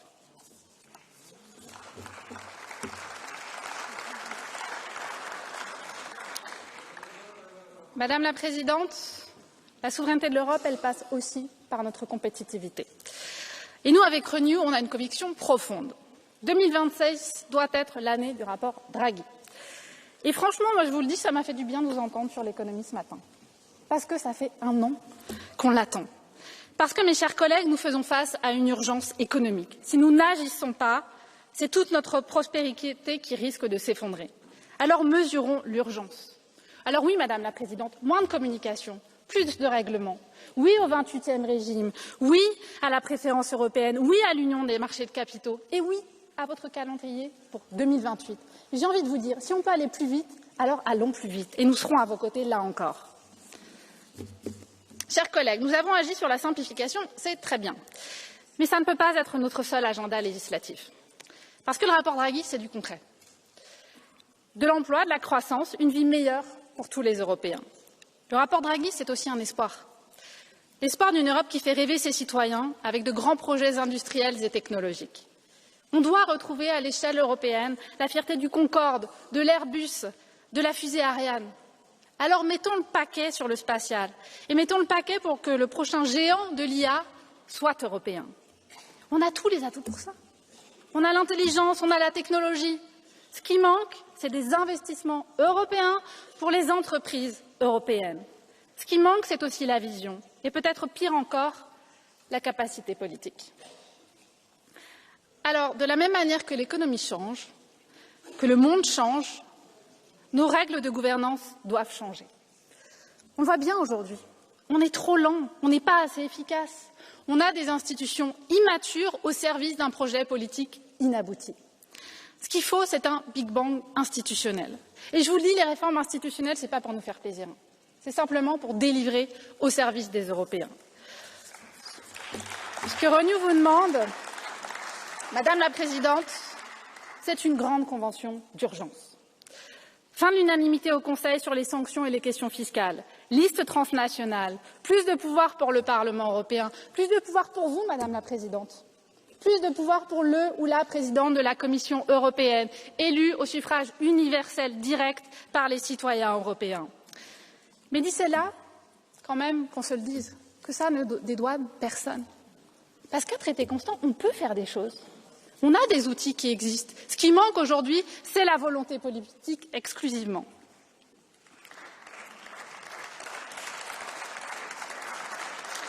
Alors, un dernier mot, Madame la Présidente. Vos mots, ce matin, ont été justes. Je vous le dis. Maintenant, il faut des actions. Et je vous le dis aussi, c'est la dernière chance pour cette majorité pro-européenne que vous appelez de vos vœux. Ce plaidoyer pour une Europe plus intégrée, plus fédérale, il dépendra largement de votre leadership. Il va aussi dépendre de la stabilité et de la bonne entente des pro-européens dans cet hémicycle. J'ai déjà eu l'occasion de vous le dire, c'est maintenant que ça se joue. Maintenant. On a besoin de vous. Parce que moi, avec mon groupe, ça fait des semaines, des mois que je m'échine à tenir les deux bouts, à faire que votre majorité, à tenir les deux bouts de votre majorité, pardon, pour qu'elle fonctionne. Et moi, je pense aux gens qui sont dans les tribunes autour. Je pense aux gens qui nous regardent, qui suivent nos débats et qui voient le spectacle pathétique de nos divisions. Alors rentrez dans le jeu, Madame la Présidente. C'est la condition sine qua non pour que l'agenda que vous nous avez présenté ce matin devienne réalité. Je vous remercie. Merci.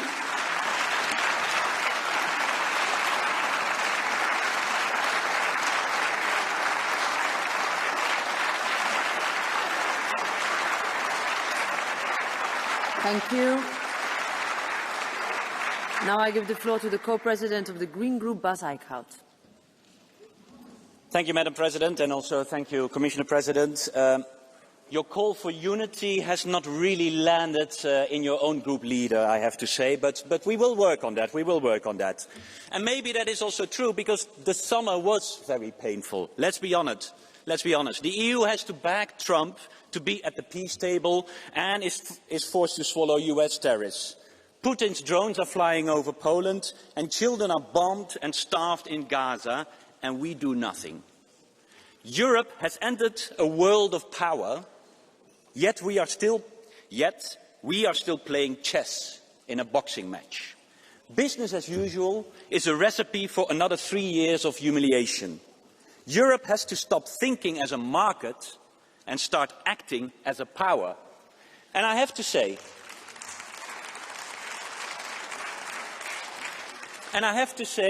today in your speech, you really changed in your tone. You stepped up. You came up with proposals. A bit the question is, of course, why now? And what will follow? What will be now very important, all the elements that you put on the table here needs to be followed up by action and implementation, and we will work with you to deliver on that. But there are also still inconsistencies that we have to address. Because if we are going to step up as a leader and step up in the ring to work on our own independence on security, economy and digital services, we need to be consistent. On security, you did a lot of proposals for the security of us and Ukraine, and rightfully so, and we will support. But security is more than weapons alone. This is about moral leadership. And here we have to talk about Gaza. Will we only start acting on Gaza when there is no Gaza left? When all the buildings are razed to the ground and all peoples have fled or are being killed? We need action, we need sanctions. And we do welcome the proposals that you made. But we need more. We need to suspend the association agreement immediately. We need an arms embargo. We need to stop imports from illegal settlements. Our credibility is at stake. You gave signs to very well understand that, so now we also have to turn to the Council. When is the Council finally going to understand that our credibility is at stake and is undermining our position in the world?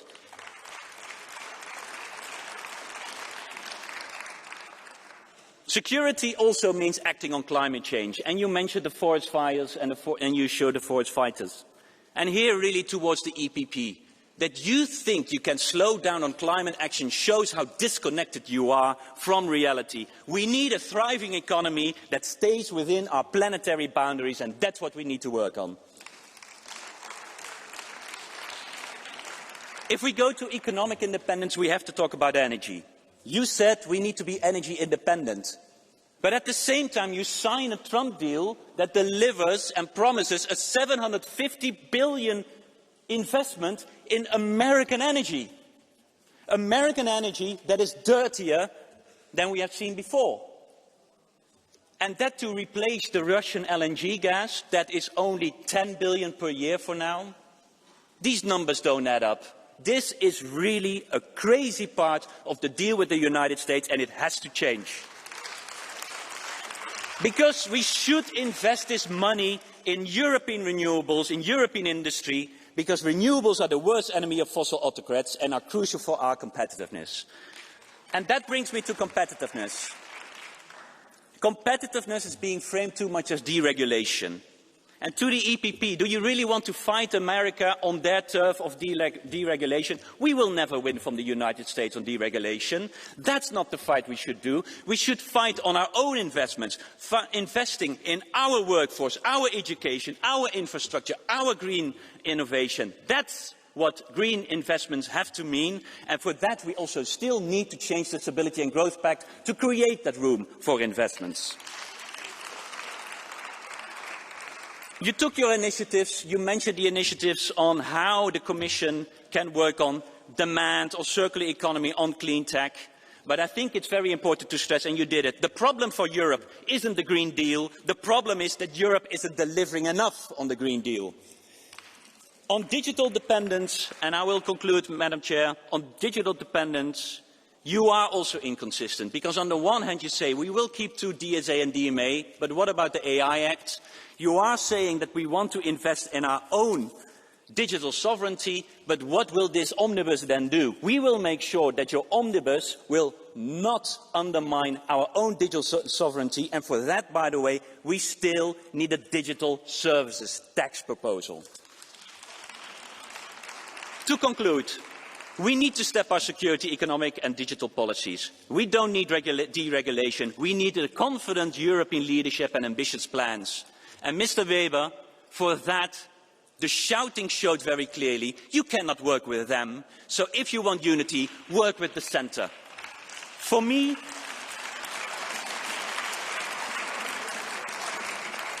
Europe has always stood for freedom. We need security and independence to defend just that. Not the freedom for shareholders to maximise the profits, not the freedom for companies to use cancer-causing chemicals, not the freedom to disregard human rights. The freedom to be yourself, express your ideas, freedom from poverty, war and dictatorship, freedom for our children to live on a healthy planet. That's where I want to see this Commission fighting for, starting today. Thank you. Now I give the floor to the co-president of the Left Group, Martin Schiedemann. Martin, go ahead.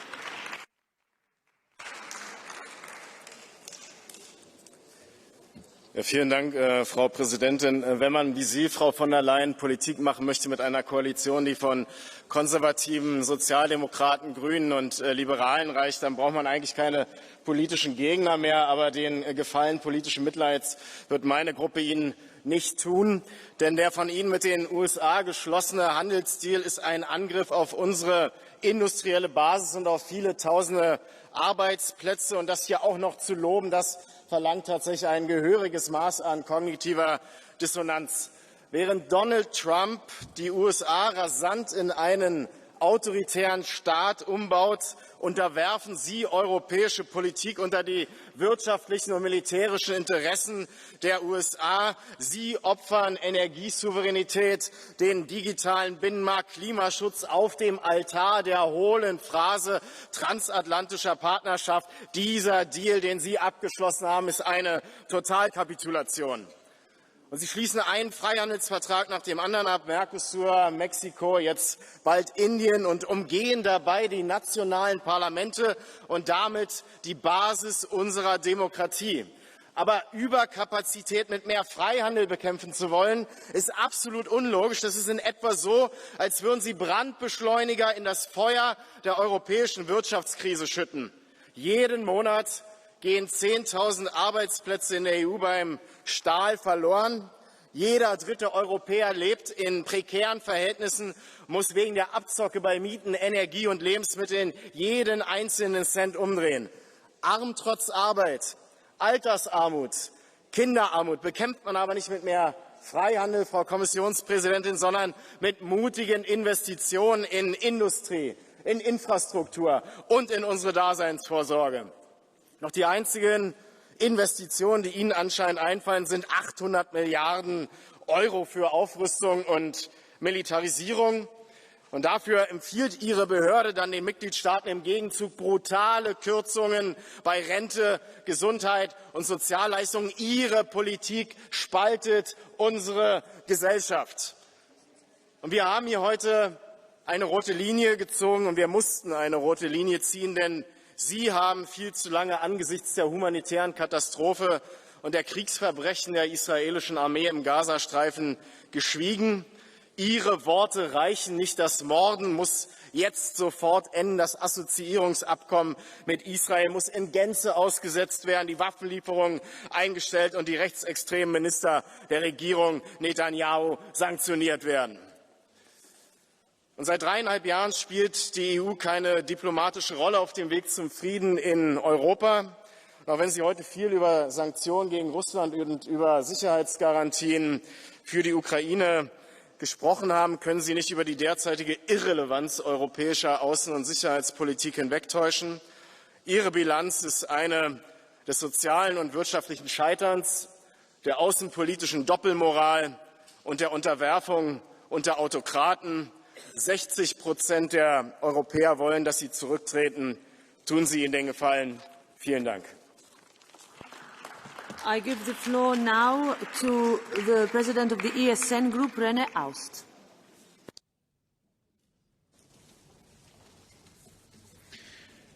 Europa, das war einmal ein Traum.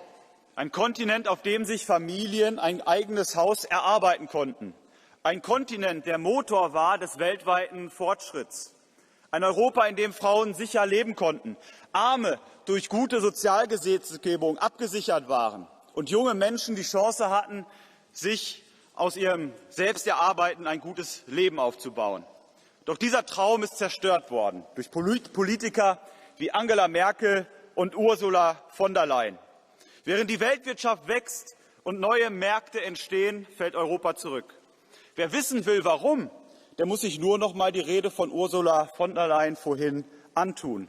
Kein einziges Mal erwähnte sie den Kern der Marktwirtschaft, unternehmerische Freiheit, aber dafür zentral geplante Milliardenprogramme, Bürokratie von oben herab. Aber Wohlstand entsteht durch Arbeit, durch Innovation, durch unternehmerischen Mut, nicht durch Ursula von der Leyens 5-Jahrespläne. Auch in der Migrationspolitik haben Träumereien Europa schwer geschadet. Versprochen wurde Bereicherung.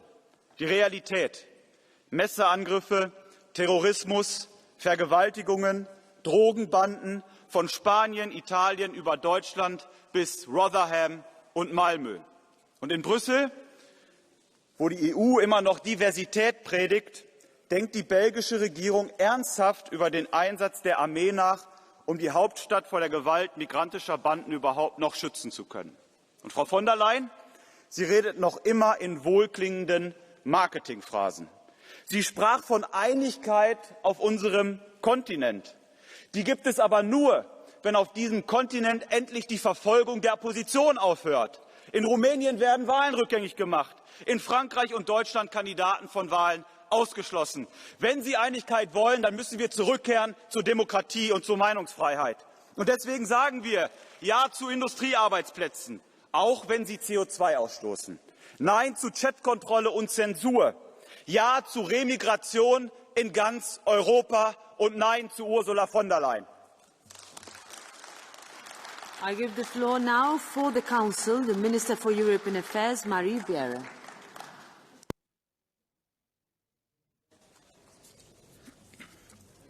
President von der Leyen, President Metsola, honourable members, I would like to thank the President of the Commission for her address and her analysis of the challenges and opportunities facing us. Europe needs a strong leadership in challenging times. Madam President, you provide such strong leadership. On a personal note, I have to say I am proud that Europe has such a strong leader like you. We need a Europe with a strong vision. You said it very clearly and very strong. A new Europe must emerge. This is Europe's independence moment. Europe should take control over its own security, technology and energy, and stand up for its values. Madam President, I note that several of the issues you mentioned today are completely in line with the Danish presidency's priorities, a secure Europe and a competitive and green Europe. Let me highlight a few. Our firm solidarity with Ukraine and its people at a crucial time, and the need to support more. Our Rearm Europe investment plan to strengthen Europe's defence industry and production so that we can defend ourselves by 2030 at the latest. The need for European Union to continue protecting the rule-based international order, especially in the light of the ongoing conflicts. The need to find European solutions to fight irregular migrants, including effective returns. The need to continue our simplification and burden reduction efforts to make the EU more competitive, while staying true to our green goals. And as a basis for all this, a multi-annual financial framework ready to deliver on future challenges.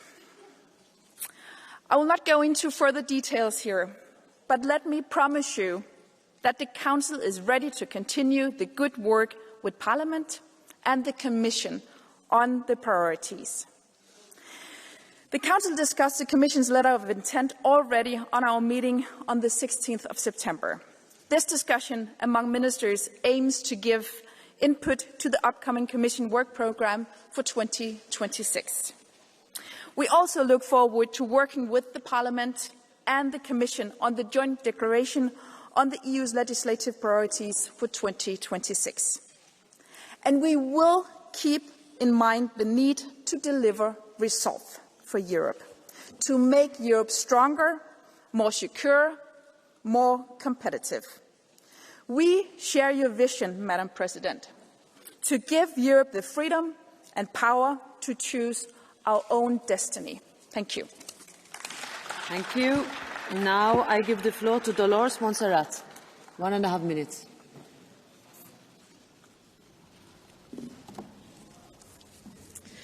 Gracias, Presidenta. Gracias, Presidenta, por sus propuestas. Debemos pasar a la acción. Les renouvelables ne fera qu'augmenter nos dépendances. Cessons enfin d'exclure des budgets européens le nucléaire, qui, malgré ce qu'en ont dit pendant longtemps les Verts, est souverain et décarboné. La Cour de justice a confirmé ce matin même le combat que nous menons depuis des années pour cela.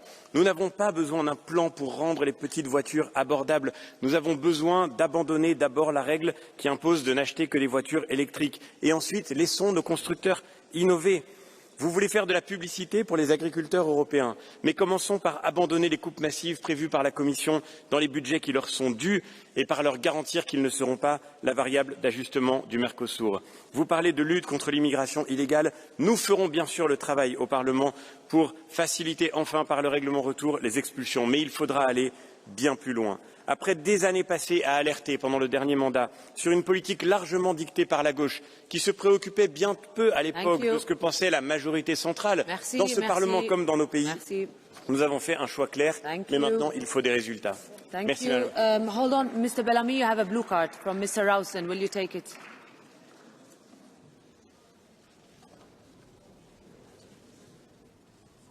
You'll need to press the button and you need interpretation. Press the button. Okay. Ik heb een vraag aan de heer Bellamy. Hij is er ongetwijfeld van op de hoogte dat we nog steeds wachten op de herbenoeming van de speciale EU-gezant voor de godsdienstvrijheid. En mevrouw von der Leyen talmt maar en zij belooft iedere keer dat die speciale EU-gezant voor de godsdienstvrijheid benoemd gaat worden. Maar het gebeurt maar niet. Wat vindt u daarvan en bent u met me eens dat we als Europees Parlement maximale druk moeten zetten op deze Europese Commissie om die speciale EU-gezant voor de godsdienstvrijheid per direct te benoemen? Dank u wel. Thank you, Mr. Bellamy. Merci, chers collègues. Je partage entièrement votre point et j'ai été d'ailleurs marqué d'entendre ce matin dans votre discours, Madame la Présidente, que l'Europe devait défendre la liberté de prier. Je crois que la liberté de conscience est au cœur de l'héritage européen et cette liberté-là, elle suppose d'être défendue à travers la nomination de ce représentant. Nous comptons sur vous pour avancer rapidement sur cette nomination essentielle. Merci beaucoup. Merci. Now, Andreas Schieder, 1 minute. Sehr geehrte Kolleginnen und Kollegen, Frau Präsidentin! Eines der größten Probleme, wenn man die Europäerinnen und Europäer fragt, sind die Lebenshaltungskosten. Und da ist es vor allem die Wohnungskosten. Wohnen darf kein Luxus werden, Wohnen ist ein Grundrecht. Und dieser Satz muss jetzt auch endlich gebaute, erlebbare, bewohnbare Realität für die Europäer werden. Und mit dem Affordable Housing Plan haben wir auch die Möglichkeit, das Leben von Millionen Menschen in Europa zu verbessern. Nämlich jenen Menschen wie Familien, die gezwungen werden, ihre Wohnungen zu verlassen, weil sie sich nicht mehr leisten können. Mieterinnen, die die Hälfte oder mehr ihres verfügbaren Einkommens für Wohnen ausgeben. Junge Menschen, die 30, 35 Jahre alt werden können, müssen, bevor sie erst ausziehen können von zu Hause. Und die 400.000 Kinder und Minderjährige, die täglich obdachlos sind. Und wir haben es nicht nur in der Hand, und es ist auch heute angesprochen worden von Ihnen, Frau Präsidentin, es ist ein zentrales Thema. Es ist aber höchste Zeit, dass wir auch ins Tun kommen, dass wir diesen Affordable Housing Plan mit all den wichtigen Maßnahmen ganz rasch umsetzen. Die Europäer können es sich nicht mehr leisten. Thank you. I give the floor now to Aidan O'Rourke. 1 minute. Like millions of others in our union, I believe in Europe. Together we believe in a Europe based on social justice, on human rights and on solidarity. A Europe that is a voice for good in the world. President von der Leyen, we do not believe in you. You bow to Trump's bullying. You row back on climate commitments. And for all your rhetoric, you cooperate with the far right. And while a genocide rages in Gaza and Israel rips up international law, your response is pathetic. The partial suspension of the association agreement you announced today is an insult. This is not a partial genocide. 20,000 Palestinian children are not partially dead. This is not the Europe the people of Ireland believe in. This is not the Europe they love. That Europe is one that houses its people, protects our planet, strengthens workers' rights, stands against genocide and defends international law. President von der Leyen, Europe deserves so much better than your presidency. Thank you. Mr. O'Rourke, you have a blue card from Sean Kelly. Will you take it? No. Okay. Let's do quickly catch the eye. One from each political group in the order that we got them. First one, Bartlomiej Sienkiewicz. Pani Przewodnicząca, chciałem bardzo podziękować za solidarność z Polską i to, co też dzisiaj wyraziła Komisja. To są bardzo ważne chwile. Pierwszy raz w historii NATO państwo członkowskie zostało zaatakowane na swoim terytorium powietrznym przez Rosję. Chcę powiedzieć, że Polacy się nie dają zastraszyć i wobec tego kryzysu jesteśmy zjednoczeni. Słyszeliście Państwo wszyscy o konfliktach wewnątrz Polski. Chcę zapewnić na tej sali wszystkich, że premier i prezydent zgodnie działają wobec tego kryzysu, koordynując ze sobą działania jesteśmy wobec tego nie tylko nie do zastraszenia przez Rosję, ale jesteśmy także nie do podzielenia. I tak będzie, ale też oczekujemy wsparcia i zrozumienia, że tylko i wyłącznie nacisk na Rosję jest w stanie powstrzymać jej agresję. Dziękuję bardzo. Thank you very much. Now, Thomas Bayada.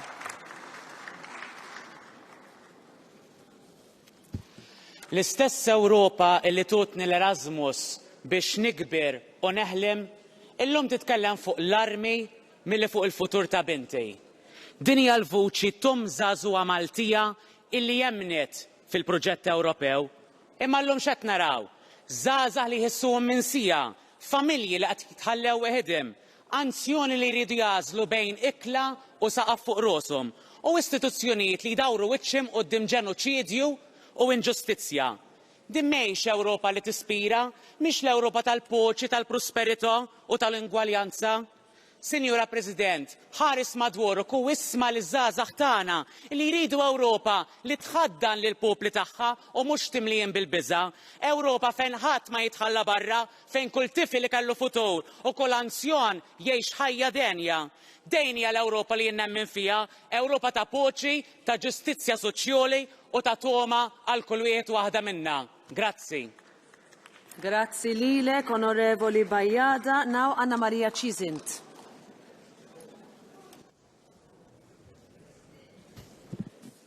Presidente, oggi lei ha dato spettacolo di equilibrismo arrampicandosi sugli specchi nel tentativo di accontentare tutti. Una zuppa di sole intenzioni, ma da 6 anni lei è al timone e le tragiche conseguenze sono sotto gli occhi di tutti. Parla di conciliare difesa e transizione verde, dovremmo immaginare carri armati a pannelli solari e proiettili biodegradabili? E mentre invoca il riarmo contro la Russia, la minaccia è già qui. Quinte colonne islamiste che nelle nostre città gridano morte all'Occidente. La sicurezza strategica non è solo militare, ma è anche industriale. Con il meno 90% di emissioni state condannando le nostre imprese e i nostri lavoratori svendendoli alla Cina. Lo dica chiaramente, vuole difendere l'Europa o farla inginocchiare a Pechino continuando le folli politiche green solo per tenere in piedi questa sua traballante maggioranza? Grazie. Gayadis Gayadi.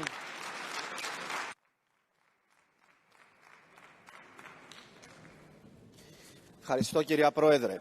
Εδώ και 1 χρόνο μετά την εκλογή μου παρακολουθώ ανελιπώς όλες τις ομιλίες σας ενώπιον της Ολομέλειας. Στις τοποθετήσεις σας κάνετε αναφορές για Ουκρανία, Λευκορωσία, Μολδαβία, Κίνα, Ηνωμένες Πολιτείες Αμερικής, τη Ρωσία, τα Δυτικά Βαλκάνια, Ισραήλ, Παλαιστίνη, Συρία, ακόμη και την Ουγγαρία και την πράσινη πολιτική. Όμως, κυρία Επίτροπε, ξέρετε πόσες φορές έχετε μιλήσει για την τουρκική παράνομη κατοχή της Κύπρου? Ποτέ. Για τους αγνοούμενους και τους εκτοπισμένους? Ποτέ. Για τους εγκλωβισμένους και τον επικισμό ενός κράτους μέλους? Ποτέ. Για τα εγκλήματα πολέμου που έχουν διαπραχθεί στην Κύπρο? Ποτέ. Για τις παραβιάσεις στην Κυπριακή ΑΟΣ? Πάλι ποτέ. Για την Αμόχωστο και την Κερίνια? Ποτέ. Για τη βεβήλωση της θρησκευτικής μας κληρονομιάς? Πάλι ποτέ.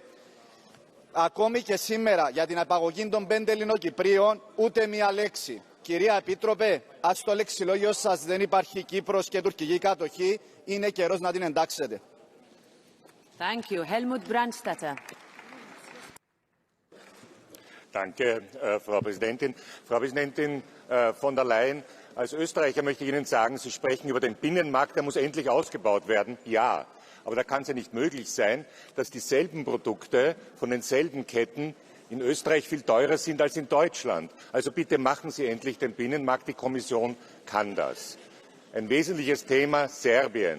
Ich war öfter in Serbien zuletzt und ich muss Ihnen sagen, viele Menschen sind enttäuscht von Ihnen, weil Sie noch immer zu stark bei dem autokratischen Präsidenten Vučić sind, weil Sie sich nicht auf die Seite der Menschen stellen. Marta Koos, die zuständige Kommissarin, macht das jetzt endlich.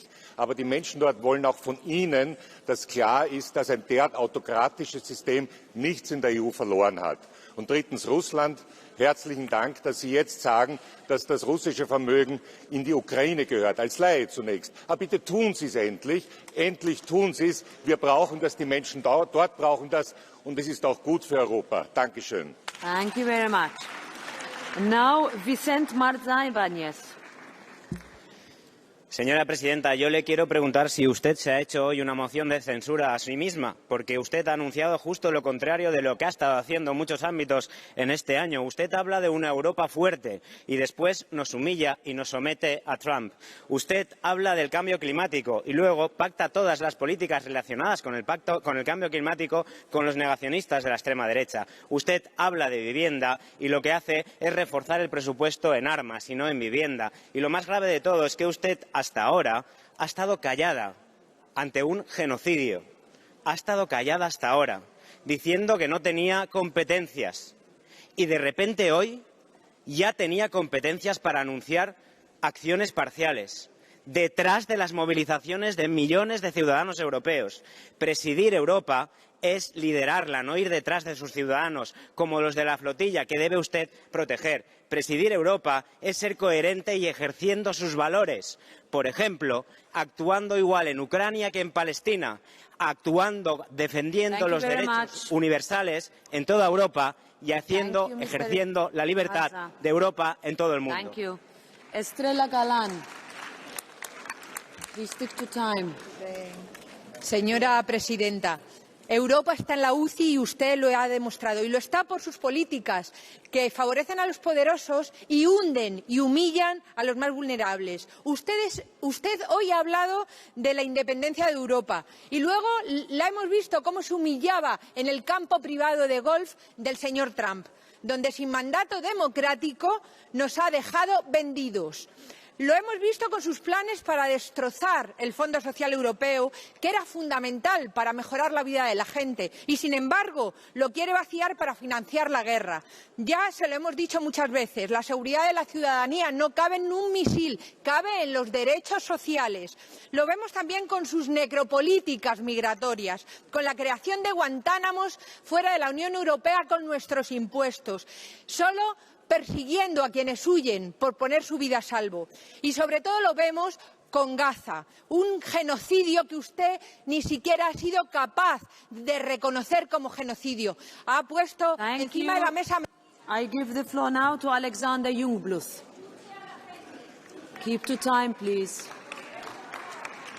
Mehr Druck auf Russland, Sanktionen gegen Russland, es ist immer die gleiche Leier, die wir hören. In diesem Haus, Frau von der Leyen, dürfen Sie immer noch sprechen. Im Weißen Haus darf jemand wie Sie maximal noch an den Katzentisch. Viel Aufrüstung, viel Krieg. Wissen Sie, welches Wort Sie nicht benutzt haben? Diplomatie. Vielleicht liegt es daran, dass Sie mal Verteidigungsministerin gewesen sind, wobei keiner Ihrer eigenen Söhne seinem Land gedient hat. Sie stehen dafür, dass der Krieg der Reichen der Kampf der Armen ist. That's it. Next, Lukas Sieper.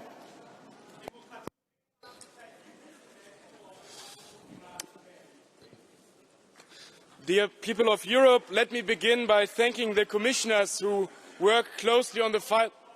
Mr. President, can we repeat my time? We can hear only you, Mr. Sieper. Go ahead. Yes.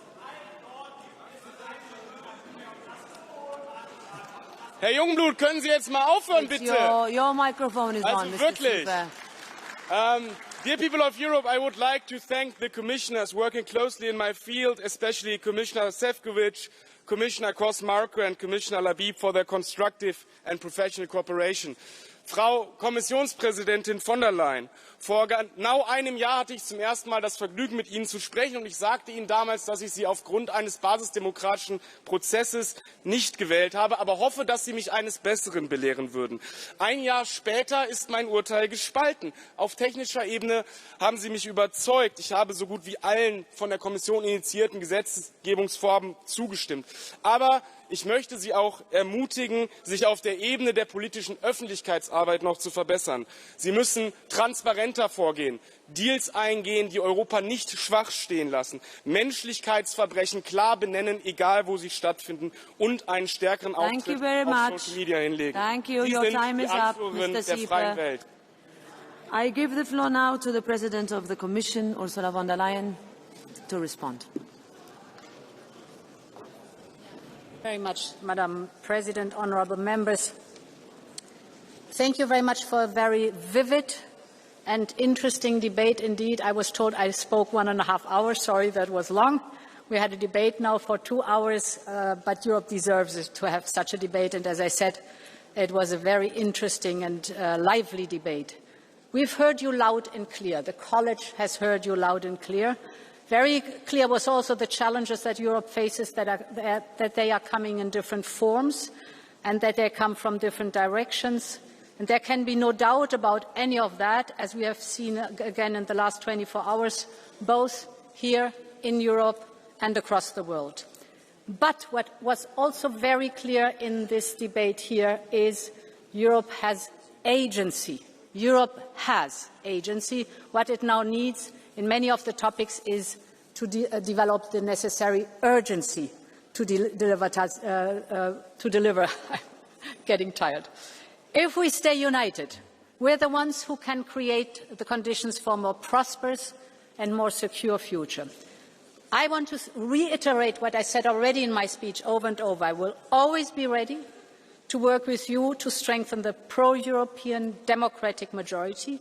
In my view, it's the only majority in this House that can deliver for Europeans. I will always be ready to bridge our differences and find common ground, because it was excellent that we had the debate here today. But democracy is only strong not only if we have debate, but when it decides and when it delivers. And therefore, we can, on one hand, always choose to focus on what sets us apart, but we should make our difference, on the contrary, the foundation for a stronger European home. I think it is easy to say that Europe does not do enough here and does do too much there, but what the majority of speeches from the pro-European democratic forces was, the tone was encouraging, the tone was progress-oriented.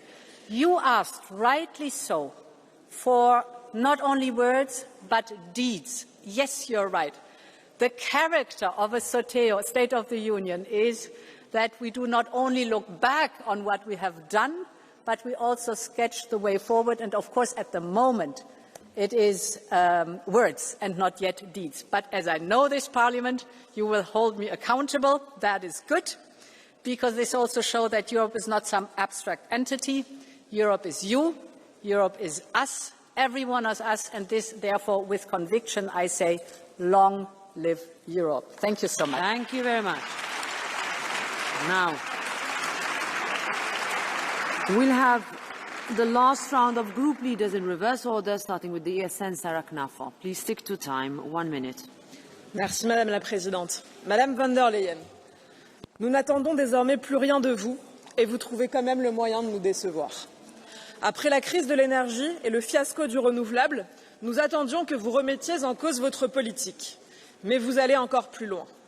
Après l'explosion du coût de votre grand emprunt, nous attendions que vous reveniez à la raison. Mais vous proposez à l'instant un budget aberrant à 2 000 milliards de dépenses. Après vos leçons de morale sur l'état de droit, nous attendions que vous transmettiez vos SMS avec Pfizer, comme la justice vous l'ordonne. Mais l'état de droit, ce n'est pas pour vous, c'est uniquement pour les autres. Après l'élection de Donald Trump, nous attendions que votre anti-Trumpisme vous conduise, pour une fois, à défendre nos intérêts. Mais vous avez cédé sans combattre et désormais vous signez le Mercosur tout en surréglementant nos propres activités. Madame von der Leyen, en vous regardant, je ne sais même pas si vous comprenez ce que je suis en train de vous dire. Vous ne changerez jamais. Une idéologue restera une idéologue. Okay. Une technocrate restera une technocrate. Merci, la seule chose Madame que les Knafer. peuples européens attendent de vous désormais, c'est votre départ. Merci. Madame Aubry, you can speak from your seat. Wait, it's coming. Yeah. No, wait. Should be on. Okay. Madame von der Leyen, cela fait déjà 1 an que vous avez été réélue à la tête de la Commission européenne.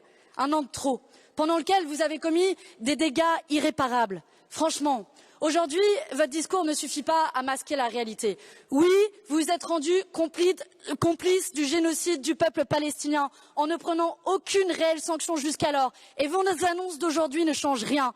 car face à un génocide, il ne peut y avoir de demi-mesure.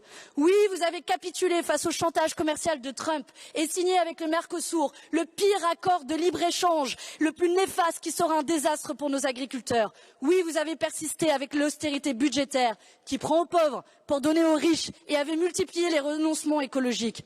Et vous voulez que ça dure encore 4 ans de plus? Madame von der Leyen, au terme de cette année, oui, vous devez partir, et vite, avec toute votre Commission européenne. Ce n'est pas seulement notre groupe qui le demande, mais 60% des députés européens, 60% des citoyens européens.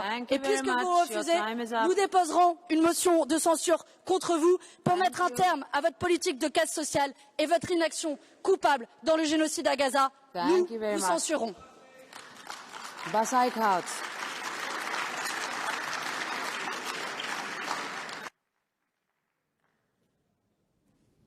Microphones are tired.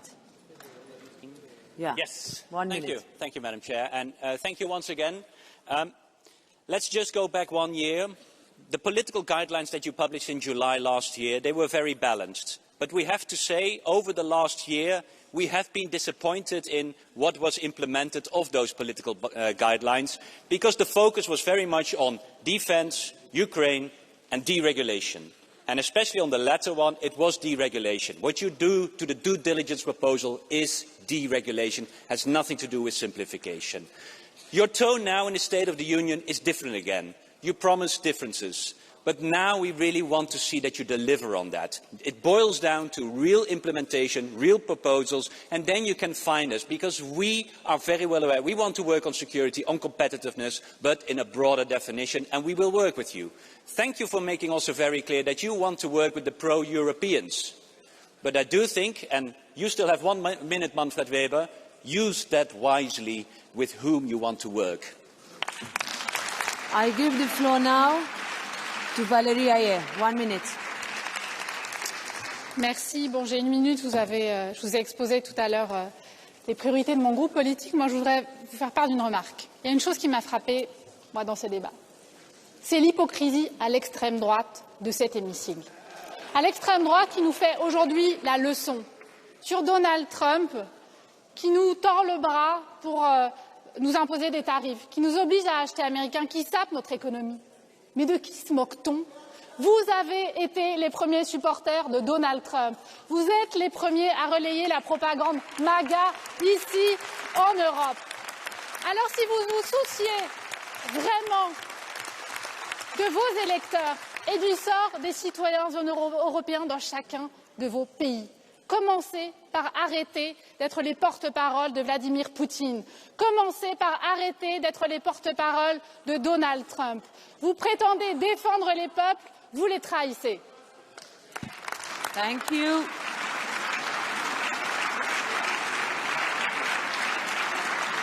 I give the floor now to Asita Kanko.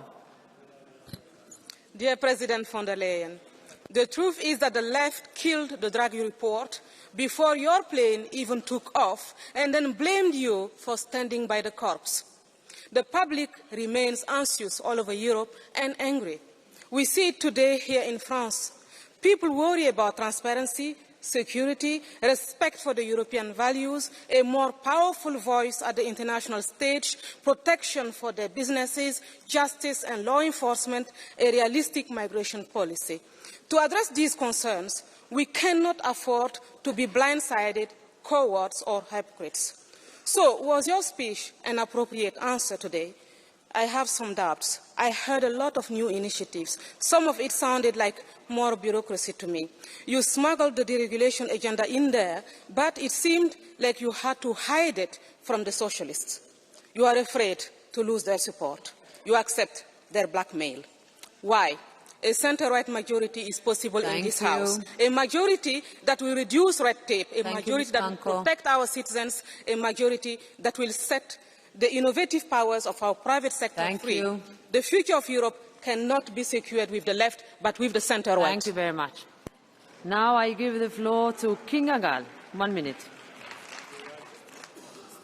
Asszony, elvárjuk a demokrácia szabályainak a más vélemények, a nemzeti szuverenitás, a szerződések, így az egyhangúság tiszteletben tartását. Ellentétben az ön felfogásával ezt jelenti a demokrácia és a rule of law.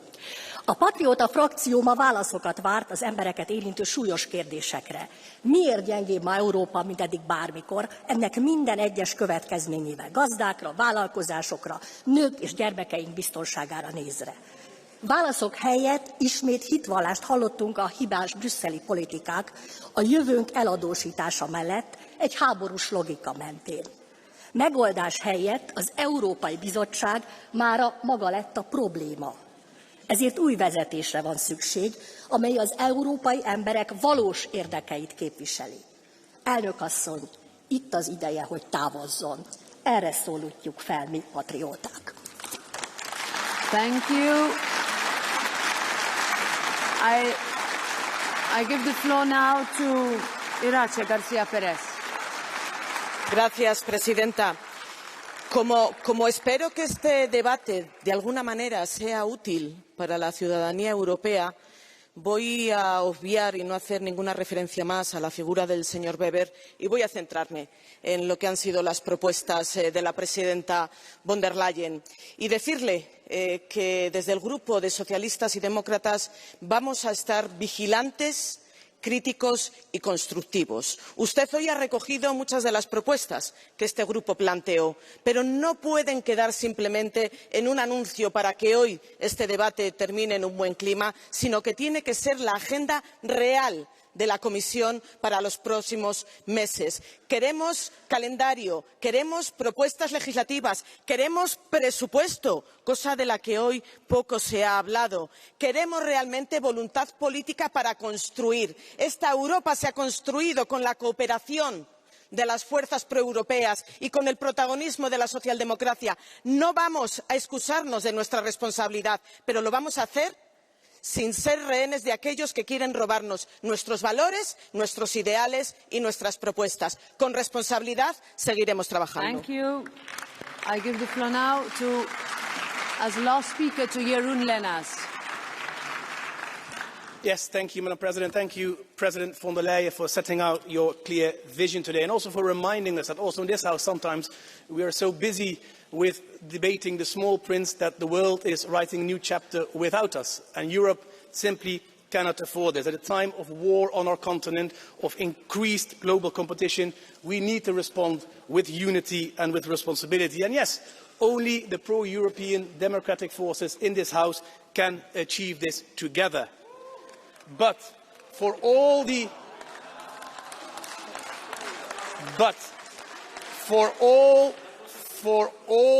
attacks from the Socialists, the Liberals and the Greens today on this issue, we are still waiting for a real commitment on delivering in this agenda. And for us, this is the autumn of truth. Do you choose a competitive Europe, cutting red tape and driving innovation, or do you choose a Europe drowning in bureaucracy and trade war, putting at risk the livelihoods of millions of people? Do you choose a Europe... Well, I was interrupted, Madam President. Do you choose a Europe that properly manages migration, protects our border, or do you keep dragging your feet on the proposals that have already been put on the table by this Commission? The EPP... Can you wrap up, please? Can you wrap up? I lost at least 20 seconds because of the booing, Madam President. The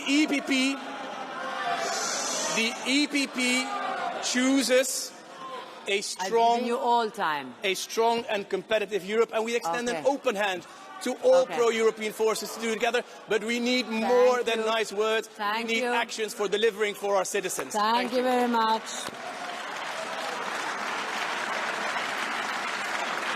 That's it. The vote is done. Thank you. This was indeed very interesting and very lively. We'll have the votes next.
Dear colleagues, the sitting is resumed.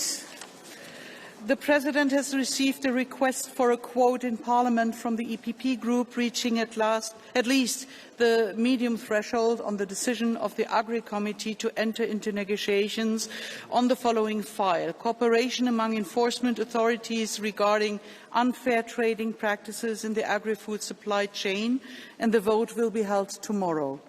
Concerning the decision of the PECH Committee to enter into institutional negotiations